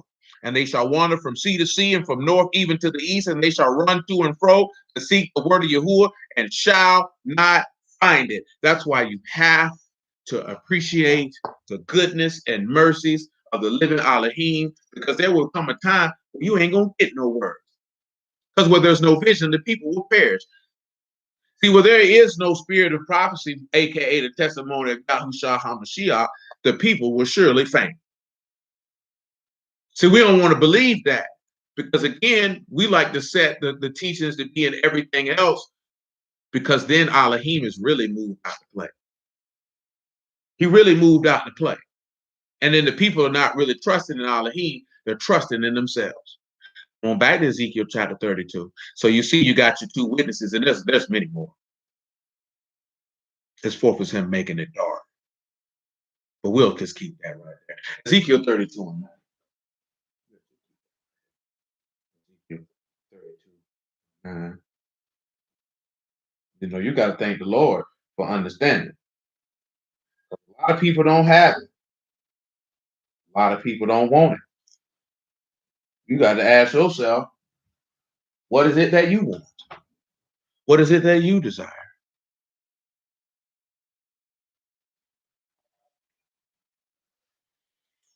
I will also vex the hearts of many people when I shall bring your destruction among the nations into countries which you have not known. Yea, I will make many people amazed at you. The king shall be horribly afraid for you. When I shall brandish my sword before them, they shall tremble at every moment, every man for his own life, and the day of your fall. You see the trembling, say you make the earth tremble, you got the earthquake, the rod and pilot sitting there looking crazy. How do we know this? 1 Corinthians chapter 2.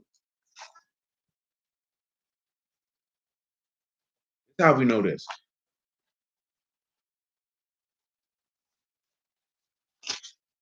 1 Corinthians chapter 2 and verse 6.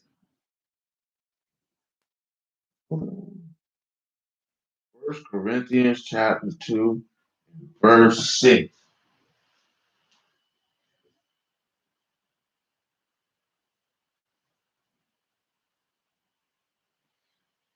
Howbeit we speak wisdom among them that are perfect, yet not the wisdom of this world, nor of the princes of this world that come to nothing. But we speak the wisdom of Elohim in a mystery, even the hidden wisdom, which Elohim ordained before the world under our esteem, which none of the princes of this world knew. For had they known it, they would have not crucified the Lord of esteem. See, that's how we know that. Because if these people knew who they were fooling with, they wouldn't have done what they had done. See, it just wasn't the princes of the house of Yasharal that was upset because Aaron was the rod that budded and brought forth fruit, but the Romans were complicit.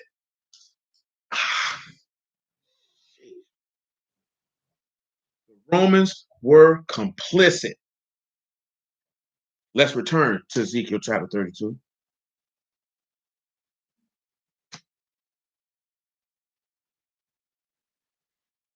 Look at verse 11. Thus saith Yahuwah Elohim, the sword of the king of Babylon shall come upon you.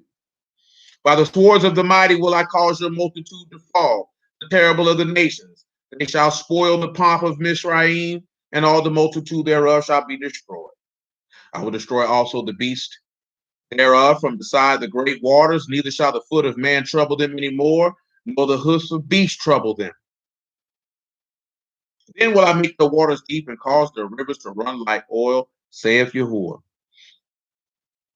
Elohim, when I shall make the land of Mizraim desolate, the country shall be destitute, or wherever it was full, when I shall smite all them that dwell therein.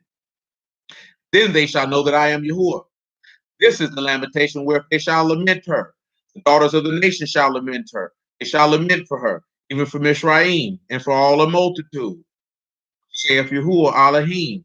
It came to pass in the 12th year, in the 15th day of the month, that the word of Yahuwah came unto me, saying, Son of man, wail for the multitude of Egypt, cast them down, even her and the daughters of the famous nations, unto the nether parts of the earth, unto them that go down into the pit. Whom do you pass in beauty, go down and be laid with the uncircumcised? When we look at neither parts of the earth, it is tak te, it is the pit, it is the womb, it is the neither parts of the earth. Now, verse 19. I'll read you 20. They shall fall in the midst of them that are slain by the sword. She is delivered to the sword. Draw her and all her multitudes. The strong among the mighty shall speak to him out of the midst of hell with them that help him. They are gone down. They lie uncircumcised, slain by the sword. I want you to look at verse 21. I want you to look at verse 9, what verses 19 through 21. I want you to take a pause. I want you to look at them. I want you to consider them. It's pulling up on the 37-minute mark. I'll give you about a good minute and a half to look at that before I ask you what I'm going to ask you. I want you to look at them, pay attention to it, and then we're going to weigh and consider.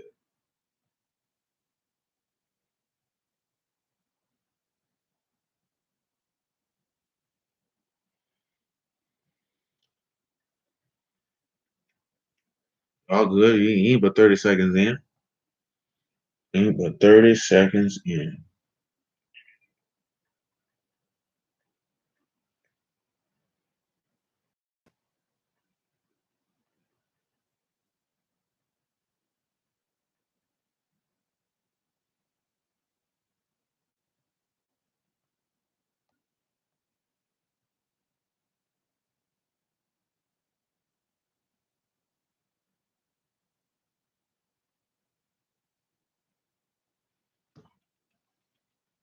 All right, all right, all right. You got about 25 more seconds.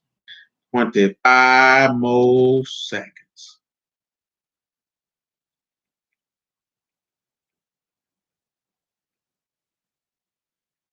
So, whom do you pass in beauty? That is Nahim. That is to be sweet, delightful, lovely, beautiful, to be pleasant. So, whom do you pass in beauty is simply that which is pleasant, goes down, which is your rod, which descends, shakav, which you already know is to lie down to be killed. So that which is pleasant has lied down and went down and died with the uncircumcised, or raw, still having foreskin. Ayin, Rosh, and Lamad. So you can give me something for Ayin, Rosh, and Lamad for being uncircumcised, if you would, ladies and gentlemen. If you would, who would like to take the spin with Ayin, Rosh, and Lamar? Because it's there for you, baby. It is there for you to take the spin.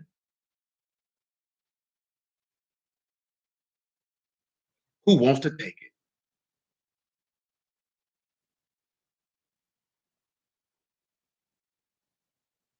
Remember, this is for uncircumcised having foreskin. Remember that this verse reads that which is sweet and pleasant descended to the grave with the uncircumcised. We know King of Pharaoh, King of Egypt, ain't sweet and pleasant. You know that. He said he went to the neither parts of the earth, deep in the womb, in the pit. You understand? Who got something for Ayin, Rosh, and Lamar? You mean nobody wants to take a spin at the wheel? Can anybody tell me what this verse 19 means? That which is sweet and pleasant has descended to the grave with the uncircumcised? Nobody is willing to take a shot to experience the discipline of the highest. Very well. Someone who is uncircumcised definitely has not done that. They have shunned it. They have refused it. To know the authority of Yahusha, well, they certainly haven't known that, being uncircumcised. I can see that as well. They don't know the yoke of the chief. That's definitely the fact if they are uncircumcised. All of those are correct, and they all saying the same thing. But now, can you tell me, what does this mean that which is sweet and pleasant has descended to the grave with the uncircumcised? What could it mean? What is it talking about? Who knows?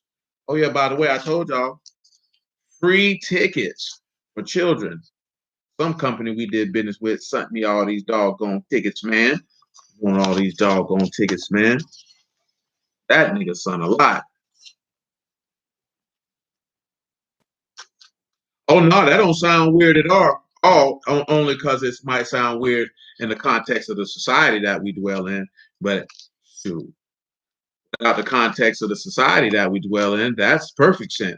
Because the yoke is what binds or brings under the control of a man's head or his heart or his inward parts to the word.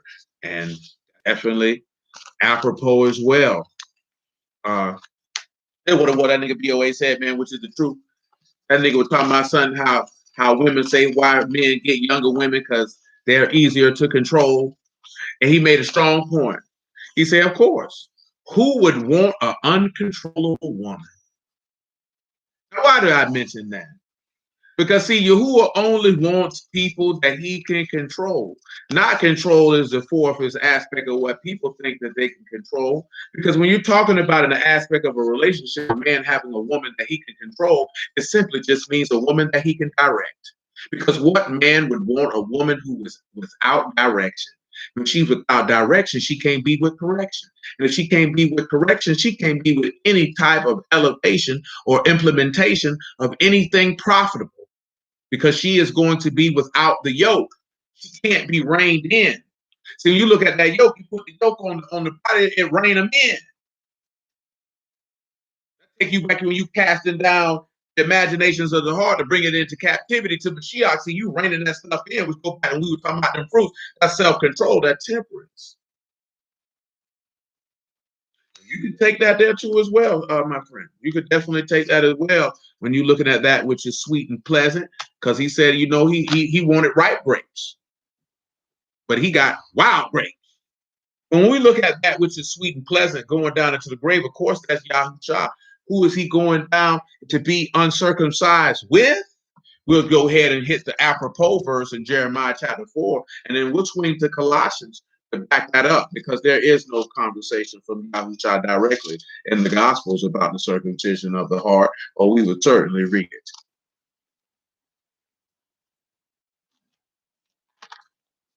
Jeremiah chapter 4. You could pick it up at verse 1. Matter of fact, yeah, verse 1 is fine.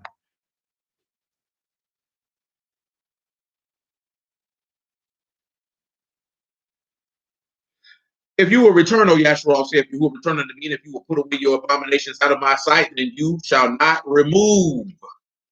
You shall swear Yahuwah live in truth and judgment and righteousness, and the nations shall bless themselves in him, and him shall they esteem.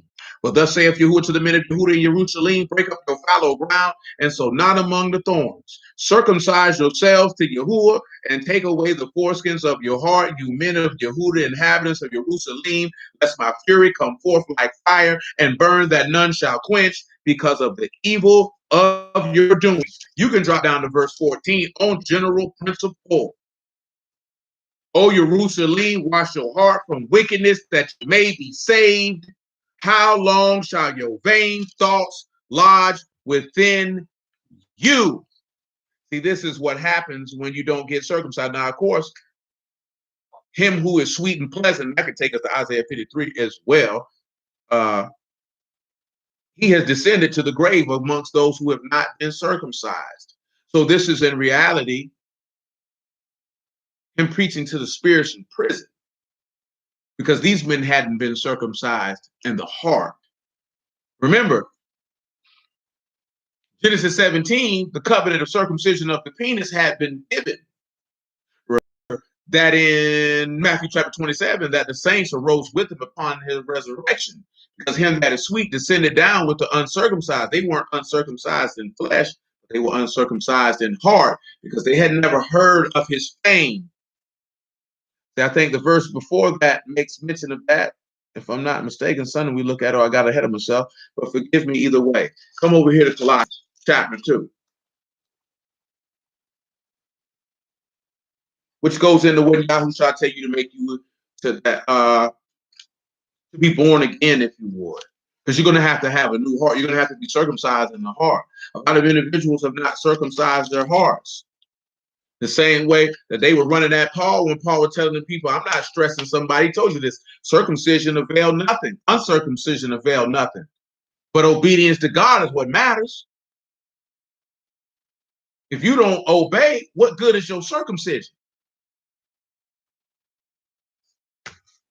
Colossians chapter 2. You could pick it up at verse 8. The Yahushua is sufficient for all things.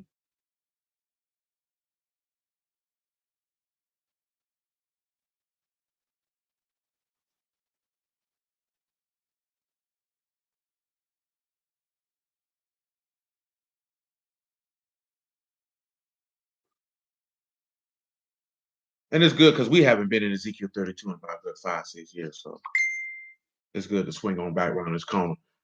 Colossians 2 and 8. Beware lest any man spoil you through philosophy and vain deceit, after the tradition of men, after the rudiments of the world, and not after Mashiach. See, that go back to what I was talking about in the beginning. About you have to be careful of all the stuff that they put out here, because all of these things are to get you spoiled through vain deceit. That's why I read the Jeremiah 4 and 14. How long will your vain thoughts lodge within you? Because when they come at you with your self-love and my truth and this and that and this and that, it's to cause vain thoughts to lodge within your mind. Again, whatever your mind is fixated on, that's why you say, where your heart is, your treasure will be also. See, we thinking treasure always got to be monetary things, but it's really he telling you wherever your mind is, that's where your heart is going to be. Whatever you value, whatever you give attention to, whatever your mind is fixated on, that's where your mind is going to be. If your mind is fixated on stupidity and folly, that's what you value. That's what you treasure. That's what you're going to go after. And there's no ifs, ands, or buts about that. You could try to spin it and grin it and clean it up and justify it so you can sleep at night all you want, but it's not going to change the reality of what it is. See, we don't like to deal with the reality of what things are when it flies into the face, when the word exposes the vain, intense thoughts and imaginations of our heart. Instead of saying, you know what, I got a problem with that, I need to change it. Because that's what it boils down to. See, you know why people stay stuck in misery? Because they don't let things go, They don't change things that they have the power to change. See, when you find yourself miserable in life, you're the reason why you're miserable. You unhappy in life, you're the reason why you unhappy. Because if you serve Yahuwah, how can you walk around being unhappy and miserable? Make that make sense. How does that work? How do those two things coexist in the same space? How can somebody who say they are servant of Yahuwah be devoid from joy every day? How you walking around here sad with your face balled up every day? That makes no sense. You could be mired away, pining away in iniquity, preparing to die. How is you miserable? That's misery. You miserable because you do what you want to do. You're just a selfish bastard. That's what you are. And ain't nobody ever looked you in the face and told you that. But if no one has, let me be the first. Because if you're upset with your life because you ain't doing what you want to do, you are a selfish bastard. And the reason why I say you're a selfish bastard, because we'll be upset that we can't do what we want to do. And in the same breath say, I want to serve Yahuwah. Nigga, make it make sense. How that makes sense? If serving Yahuwah what you want to do, how you miserable about not doing able what your flesh want to do? Nigga, you that ain't the truth. It's just not the truth. It's not reality. We're lying to ourselves. That's why you got so many people in the word who are, what's the word I'm looking for?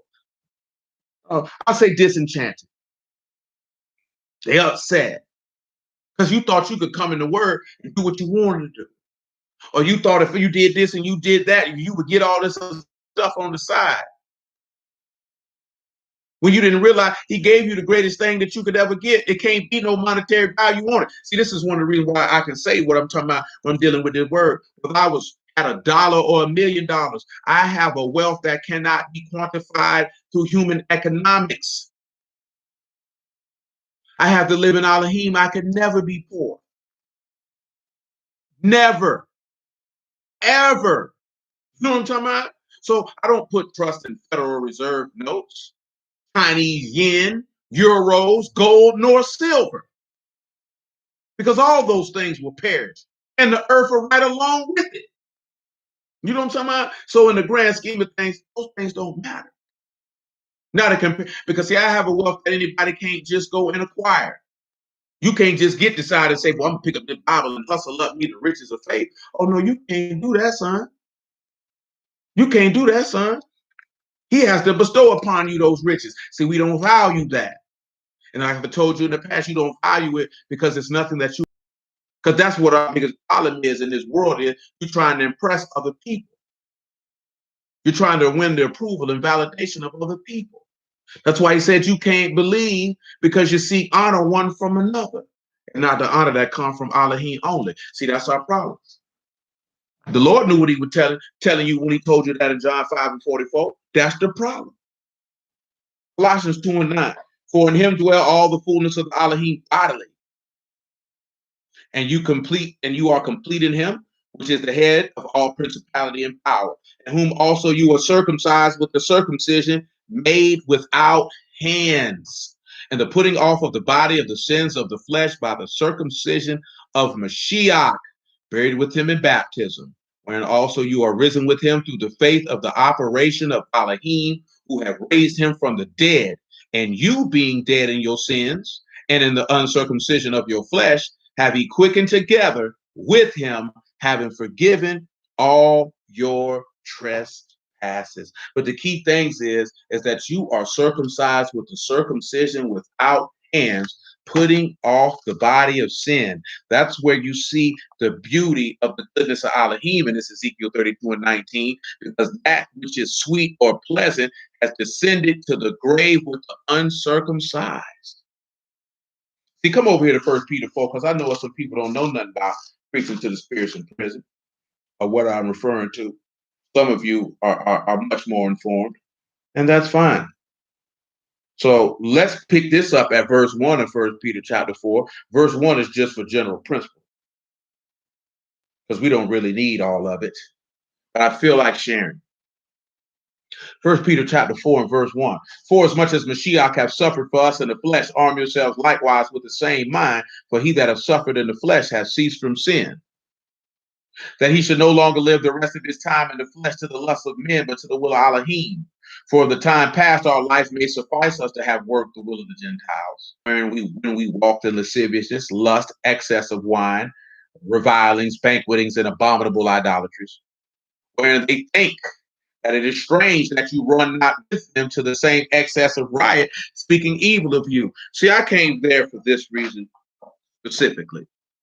Some of you have people who you've been kicking it with your whole life, people that you know, and they still calling you to run to the same foolishness and folly that you was running to before the call of everlasting life descended down to your ears. Now you say you that dwell in the gardens, your companions are with you, calls me to hear your voice. Well, if you're going to hear this man's voice, you can't run to do the stuff you were doing with them niggas.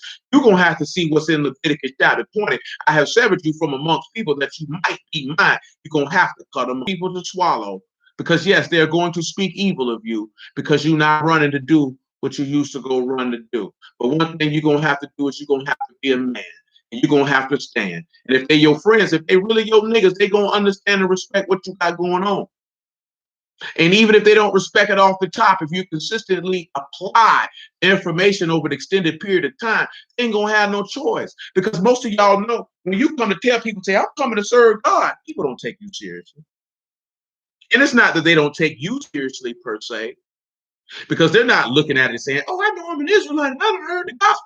They ain't looking at none of that. They just know the people they know who went to church who are hypocrites and flaw and faking and flogging. That's what they know. That's what they see. So when you come to that, they're not making a difference between you're a Hebrew and you're a Christian. They're just looking at you, nigga, whatever, nigga. You going to the strip club tonight? Or what, nigga? Or she looking at you, girl, we going to them niggas' house. You going? They got money. They gonna have some liquor too. They ain't studying that what you talking about. You're gonna have to show them. See, a lot of people problem is you want to tell a nigga instead of showing them that you're gonna live holy.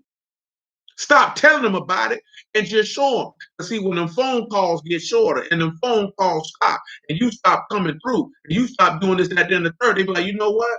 Oh, bro, serving you who are for real, huh? That's how you gonna win them over. You can't win nobody over telling them about the word and living how they living at the same time. How you think that's gonna work? That's like telling a nigga about rehab, but y'all both in the back smoking crack. Nigga like this nigga ain't on going to rehab. Nigga, this nigga smoking rocks with me. How he getting clean? Well, if you don't pass me that Brillo, y'all back in the back snorting coke. You telling them about the benefits of being not smoking, and you talking about pass the new post. Ain't nobody trying to hear that. You can't relieve the afflicted while you afflicted yourself. You got to heal yourself of the disease. You can't heal the disease that you've been afflicted from. You can't be the doctor and the patient. And that's why the word ain't profitable for people, because we want to be the doctor and the patient. You sick, but you want to heal. How that work? How you gonna have the strength to do it? Nevertheless, let's continue. Verse 5. Who shall give account to him that is ready to judge the quick and the dead? For this cause was the gospel preached also to them that are dead, that they might be judged according to men in the flesh, to live according to Elohim in the Ruach. So when you see that they might live under Elohim and the Ruach, that is when they were circumcised in the heart, when the body of sin was put off of them. 1 Peter chapter 3 also. We'll do both.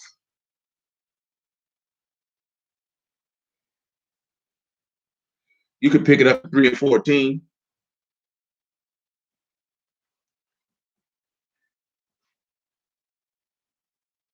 1 Peter 3 and 14.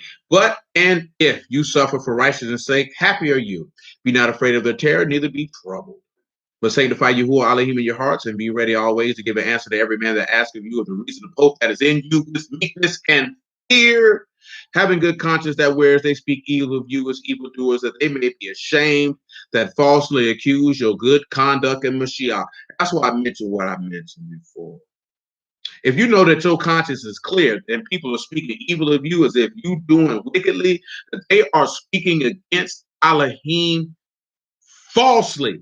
Not only are they going to pay for that, but he's going to be esteemed on your behalf. For it is better if the will of Elohim be so that you suffer for well-doing than for evil doing. For Mashiach also once suffered for sins, that the just for the unjust, that he might bring us to Elohim, being put to death in the flesh, but quickened by the Ruach. And see, again, that was my point of what I was referring to Adam. Because in that instance, Eve was unjust. He was just. He had not done wrong. Eve had done wrong. He had not done wrong.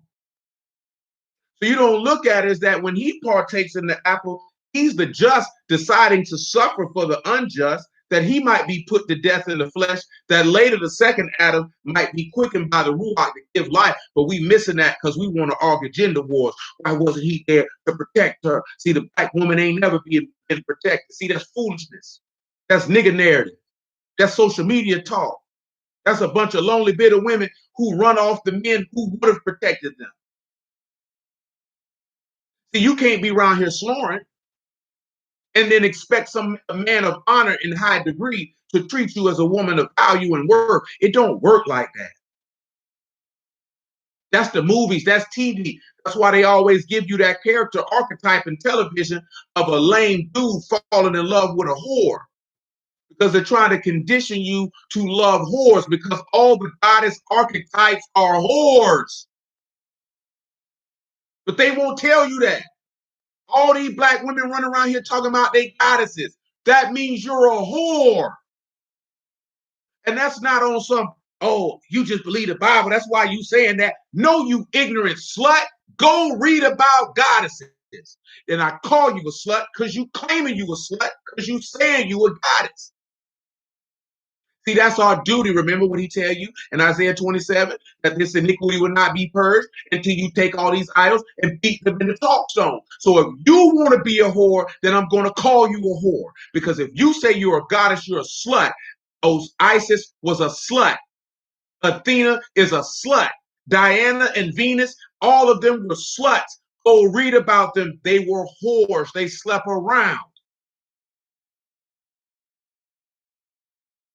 Isis is credited with the beginning of fellatio, sucking a dildo that she created because they could not find Osiris's penis. So when she did it, it blew life into his penis and she attached it to his body and he resurrected from the dead. This is what they're not going to tell you. So if a woman says she's a goddess, she's telling you you are a whore. Whores, according to the word of Elohim, are not subject nor entitled to protection. Because he said, don't bring no price of no whore in my house. Don't you bring Sakof Benof in here. That's what he telling them, don't bring that around here.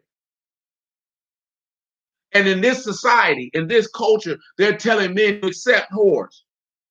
Love them and protect them. Don't judge them. Are you stupid or what? Because you can't be no whore and expect Elohim to protect you. You got to be a chaste virgin. You're going to have to be born again, baby. I know born again virgin, you're going to have to change the way that you thinking you live, and you're going to have to put off them body of sins. And I ain't just talking about no woman with no vagina. You can't be no whore. Man, I already told you high priest can't even marry no whore. That's how serious that is. That the individuals who are closest to Elohim can't even be married to a whore. Can't even do it. And you're living in a society that's telling you to accept that. Because they're trying to get you to reject him. Because when you get that word and you see that word against it, you're going to have beef with Elohim because the world has taught you that there's nothing wrong with that conduct. So now this is an affront to your sensibilities. Now you're going to get defensive. You're going to want to fight. You're going to reject. You're going to kick. You're not paying attention to the game when the game being run. That's how you get got. Because you're going to be in your feelings. I actually heard grown women who could not understand the concept of how being a virgin was more valuable than a woman who had sex. And I know that most of the women who in the word who get upset when they hear dudes say,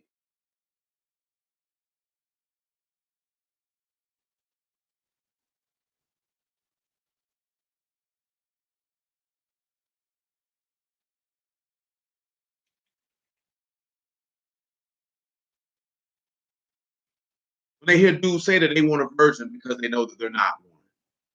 And I know that when it clicks into their brain, they're thinking about how they devalue themselves with men who are not worth them giving their body to. So when they hear a man say, I don't want a woman who's giving her body to another man, it offends them.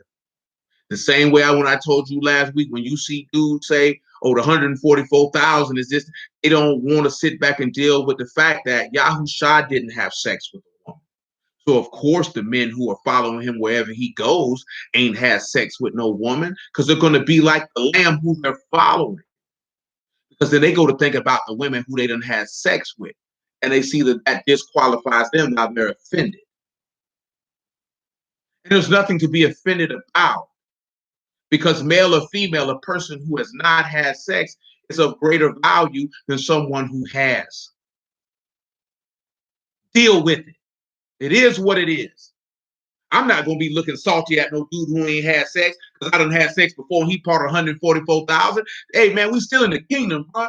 That's just something that honor that he was blessed with. I'm not mad at him for that. I got to try to some way to turn around the script so I can try to fit into something because I done partook in that particular act. That calling is not for everyone. The young women, y'all done gave away your body because your mom and your daddies ain't show you no better and tell you no better, or you was hot in the tail, trying to be like your friends and listen to little boys. So you devalued yourself. Instead of getting upset about it, accept it. It is what it is. It's done. So if somebody told you that, you can't get offended at the truth. It is what it is. Yes, a woman who has never had sex is greater value than you, whether you're married or not. This is what it is. The same token, and why am I saying that? Because if you've been born again and you done cease from sin, you're of greater value than somebody who is out here in sin. Because in the eyesight of Elohim, you would be pure, and that person is defiled. And they're going to be mad with you in the same token. So put the hypocrisy down. If you're going to look at stuff in the natural, you got to see how it equate in heaven. Yahusha to a chaste virgin. Now we know full well that Yasharal was not a chaste virgin from the beginning. So that means through the washing of the water and the cleansing of the blood of Mashiach, you are without spot, wrinkle, and blemish. You've taken off the body of sins by the circumcision without hands to be that chaste virgin. You are better than someone who has not been circumcised. You're a greater price. Again, we just read that. Precious. Your car, your prize, you're valuable. See, anytime we hear something and we feel like it's an attacking on us that day in the third, you get upset because you go to feeling like, well, I guess I'm worthless and this, that, and the third. You're only worthless because you're allowing the adversary to convince who you are. You just have to understand that when you do certain things, it lowers how valuable you are in the natural arena. It is what it is. Someone who's been to prison is not as valuable as someone who has not. It's simple as that. Simple as that. That shouldn't hurt your feelings. It only hurts your feelings because you're equating yourself to these things. When all it points us to is we should make better decisions with our life. It's all that. That's really what where the pain and the hurt feelings and all that stuff come from. Is it's a reminder that we made bad decisions. Instead of being sitting back looking at you made a bad decision, you should have already known you made a bad decision. You should have already analyzed why you made that bad decision. You should have corrected the mindset and thought processes that led to that bad decision, that you would never make that bad decision again. That is what a functional, three-dimensional, self-accountable, self-aware, fully functional, and healthy adult mind does. It's what it does. We still have the mind of children. That's why we react with children as children with the pouting and the temper tantrums and the lashing out. Verse what it is. 19. I'll read 18 again. For Mashiach also have once suffered for sins, for the just, for the unjust, that he might bring us to Elohim, being put to death in the flesh, but quickened by the Ruach, by which also he went and preached unto the spirits in prison, which sometimes were disobedient, when once the long suffering of Elohim waited in the days of Noah, while the ark was preparing, wherein few, that is, 8 souls, were saved by water. The like figure whereunto even immersion do also now save us, not the putting away of the filth of the flesh, but the answer of a good conscience towards Elohim by the resurrection of Yahushua HaMashiach, who is gone into heaven and is on the right hand of Elohim, angels, authorities, and powers being made subject unto him. Let's return to Ezekiel 32 as we get ready to wind this down for the evening. We are in Ezekiel 32 and 21. He says, the strong among the mighty shall speak to him out of the midst of hell with them that help him. So, of course, that's the bar with the word. You know, Sheol is the grave. Azar is the helpmeet. Lie down is your rod.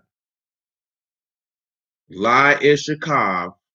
So you can see that again. That's to go down and decline and be prostrated. That the strong among the mighty are going to speak out of the midst of the grave to them that need help. And they are gone down and they lay uncircumcised, slain by the sword. We can read that in Hosea chapter 6, about verse 6, about him slaying you with the sword and why you laying down uncircumcised, because you've been slayed with that word. Ashur is there in all her company.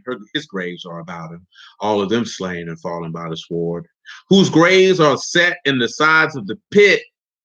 Her company is around about her grave. All of them are slain, fallen by the sword, which caused terror in the land. Now, all of these, when we go into this here, see, this is another conversation. Since now, as we switch off to all of these here, see, we could switch off and deal with that. We'll come back with that because that's dealing with the beast and all them armies and all of his people getting slayed with him and getting killed. So we'll leave that on down with Syria and all that, where that's at, because that is another conversation. Come over here to John chapter 19. That is a good conversation too. And Yahuwah willing, we might just revisit it tomorrow. Because that dealing with the beast and this multitude and them niggas going down, because everybody's there. Edom is there. Elam is there. The nations are there. They got to go down. They got to go down. We are in John chapter 19, verse 37. And again, another scripture say, they shall look on him whom they pierced. After this, Joseph of Arimathea, being a disciple of Yahushua, but secretly for the fear of the Yahudim, besought Pilate that they might take away the body of Yahushua. Pilate gave him leave. He came therefore and took the body of Yahushua. There came also Nicodemus, which that's the first, by night, brought a mixture of myrrh and aloes, about 100-pound weight. Then they took the body of Yahushua and wound it in linen clothes with the spices, as the manner of the Yahudim is to bury. Now, the place where he was crucified, there was a garden, and in the garden, a sepulchre wherein was never man yet laid. Now, we went through all of that because we're dealing with this Songs of Solomon, chapter 8 and verse 30. That you that dwell in the gardens, your companions hearken to your voice, cause me to hear it. We just seen who his companions were. And those were those who were the Ruachs in prison. Or he went to preach to the dead. You just seen it. You just seen that. Because he just dwelt in a garden. And his companions hearkened to his voice. And now we're looking to be caused to hear it, or to shema, to listen with the intent to obey. But we're not going to be able to listen to obey until we put off the body of sins by the circumcision that's made with our hands. The reason why, again, why I went back to look at the first Adam, because you see that formation. They're in a garden, but his companion did not hearken to his voice. We know this because Eve recited back exactly what Adam taught her. She did not hearken. Because she did not hearken, as representative of Yasharal, he died with her. The just for the unjust. Unjust simply meaning she wasn't right. He was right until he partook. He partook, being representative of Yahusha, that him without sin would die for them with the sin. So that you could hear later, because they didn't hearken. So of course no one's going to be caused to hear his voice in that garden. But when they placed Yahusha in that garden, in that sepulcher, in that garden where no man had ever been laid, and he went and preached to the spirits in prison, his companions heard his voice so that now we could hear it. So when he resurrected from the dead and gave that gospel to his disciples, they were able to give it unto others so that we would be ripe grapes instead of worthless grapes, like we read in Isaiah chapter 5, of which we still have time to visit a few things. And let's visit them. We may not precept them all the way out in depthly of everything that is there, but I would like for you to revisit and see a thing or two of a thing or two. That's Isaiah chapter 10. That's why I'm like, this does not look like anything of which we ought to look at. I want you to come to verse 13 of Isaiah chapter 5. Each one of these things, I just want you to listen to and consider as we go through them.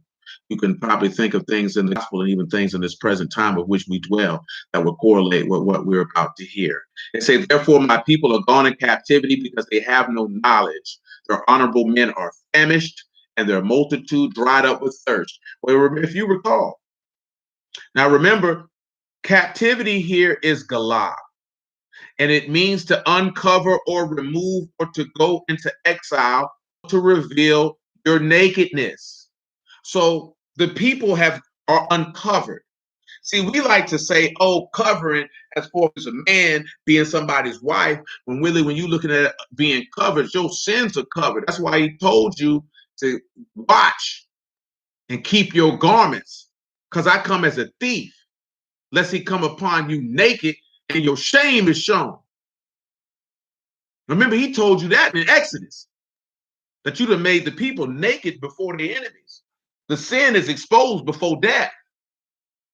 See, this is the thing that we're not considering, because we want to take regular run-of-the-mill, we Israel, we in captivity, and not paying attention to what he's saying, because now he's saying that they don't have any ta'ah. They don't have the knowledge of Elohim. My people are uncovered and naked with no knowledge of God. And the honorable men are famished. We just read that where it said the young men were looking for bread and nobody broke it to them. So now he's saying the men who are honorable, they ain't even got no word. And the people are thirsty, they ain't got no spirit to give them. Verse 14, therefore hell hath enlarged herself and opened her mouth without measure, their esteem, their multitude, their pomp, and he that rejoiced shall descend into it. So because your sins are exposed, the grave has enlarged herself or grown wide, and everything that you have, that you value, has entered into it. Because these people, sins are exposed and they don't know Elohim. This is why Yahushua say, woe unto you scribes and Pharisees. Because you shutting up the kingdom of heaven from men. You're not seeking to enter in. You're laying burdens upon men. You're not seeking to move them.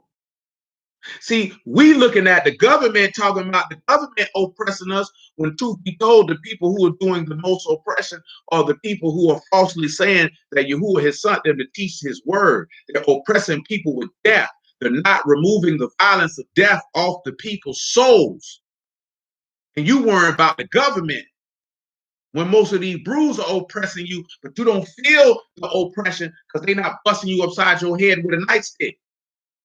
They're not shooting you with no pistol, but they slaying your soul, and you willingly go to get murdered. That's the crazy part. We willingly go to see people who are killing us and praise and honor them. That's something to consider. You could take it to do with it what you will. Verse 15, the mean man shall be brought down, and the mighty man shall be humbled, and the eyes of the lofty shall be humbled. When they say mean man, just Adam. Adam gonna be brought down. or man is going to be brought down, to be humbled, to be cast down in despairing fashion. Verse 16. But Yahuwah of hosts shall be exalted in judgment. Elohim, that is Kadosh, shall be sanctified in righteousness. Then shall the lambs feed after their manner, and the waste places of the fat ones shall strangers eat. So when we look at the lambs feeding after their manner, this is the bird. It is a pasture, is also a word and speaking. You will feed after the word, which should take you to John chapter 10. That he will feed you and cause you to lie down. Woe unto them that draw iniquity with the cords of vanity, and sin as it were a cart rope. That say, let him make speed and hasten his work, that we may see it. Let the counsel of the Kadash, one of Yasharah, draw nigh and come, that we may know it. Woe unto them that call evil good and good evil, that put darkness for light and light for darkness, bitter for sweet and sweet for bitter. Woe unto them that are wise in their own eyes and prudent in their own sight. Woe unto them that are mighty to drink wine, and men of strength to mingle strong drink, which justify the wicked for reward, and take away the righteousness of the righteous from him. Which you know that's what they did to Yahusha. Therefore, as the fire devoured the stubble, and the flame consumed the chaff, so their root shall be as rottenness, their blossom shall go up as dust, because they have cast away the Torah of Yahuwah of hosts, and despised the word of the Kadash one of Yasharal. Therefore, as the anger of Yahuwah kindled against his people, he stretched forth his hand against them, smitten them, the hills did tremble, their carcasses were torn in the midst of the streets. For all of this, his anger is not turned away, but his hand is stretched out still. He will lift up an ensign to the nations from afar, and he will hiss unto them from the end of the earth. And behold, they shall come with speed swiftly. None shall be weary nor stumble among them. None shall slumber or sleep. Neither shall the girdle of their loins be loosed, nor the latchet of their shoes be broken. Whose arrows are sharp, their bows are bent. Their horse hooves shall be counted like flint. Their wheels like a whirlwind. Their roaring shall be like a lion. They shall roar like young lions. Yea, they shall roar. They lay hold of the prey and shall carry it away safe, and none shall deliver it. And in that day they shall roar against them like the roaring of the sea. And if one look into the land, behold, darkness and sorrow, the light is darkened in the heavens thereof. So what do we get at the conclusion of all of that? Those unripe grapes, those worthless grapes, and those honorable men who created those worthless grapes. He will come through and he will slay them. Because we already know that judgment will start out the house of Elohim first. And if the righteous shall scarcely be saved, where will the sinner appear? So when we look at all of that, it's just the impetus to understand that this man is so gracious that he dwelled in a garden with some companions who had already hearkened to his voice, because he was so merciful to go down to the grave to preach to the spirits in prison, that they may have an opportunity to put off the body of sin by the circumcision without hands, that when he resurrected from the dead, that you might hear, so that you could do the same. That's why you're going down to him that dwell in the gardens with the companions that have heard his voice, and asking for you to be able to hear it. Because at the end of the day, faith comes by hearing, and hearing comes by the word. And you can't have no faith if you don't believe no word, because as I believe, therefore I have spoken. These are the things that we ought to consider. So praise be to the living Elohim in the name of Yahushua HaMashiach, and hallelujah for Yahushua and the word. Appreciate y'all time this evening, and bless y'all at the house of Elohim in the name of Yahushua. Just weigh and consider. That's all you can do.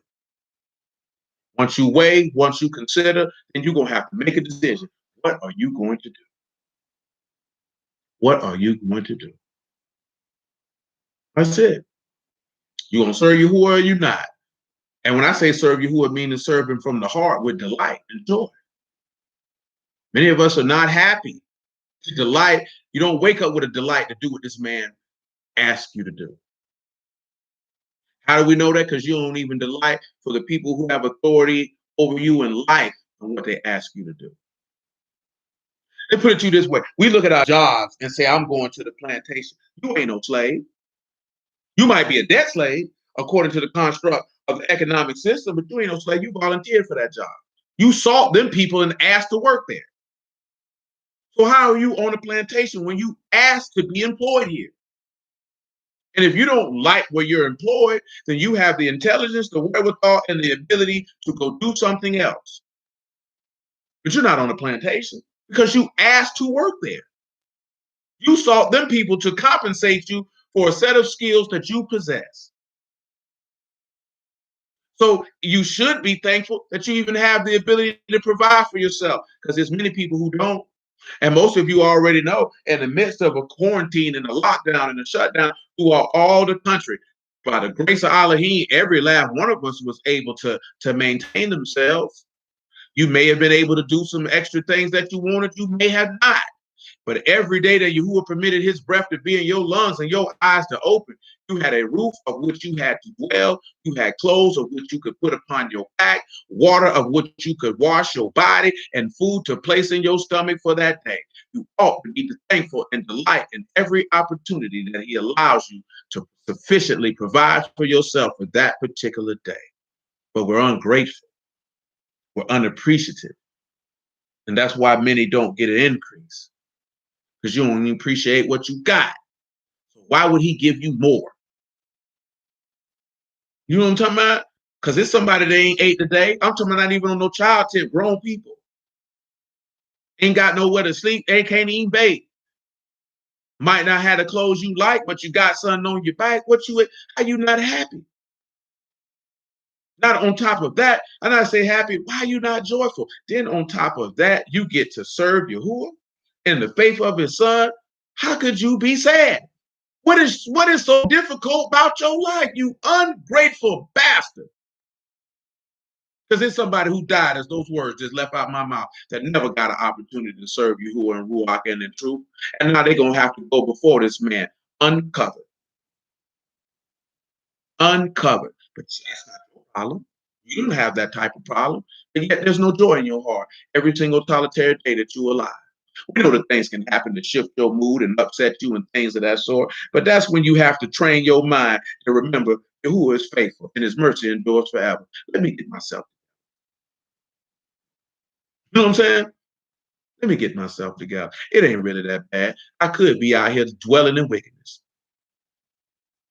going after the lusts and desires of my flesh and the rudiments of the world. But yet here I am, upset about something of no consequence when I serve the living Elohim who is faithful. Who is faithful. You know what I'm saying? You have to keep that stuff in the forefront of your mind, man. Your life ain't that bad. I promise it ain't. Your life ain't that bad. But again, man, I appreciate y'all time, man. Blessings out the house of Elohim in the name of Yahushua, man. Yahuwah willing, on tomorrow, we'll do it again. And until that time.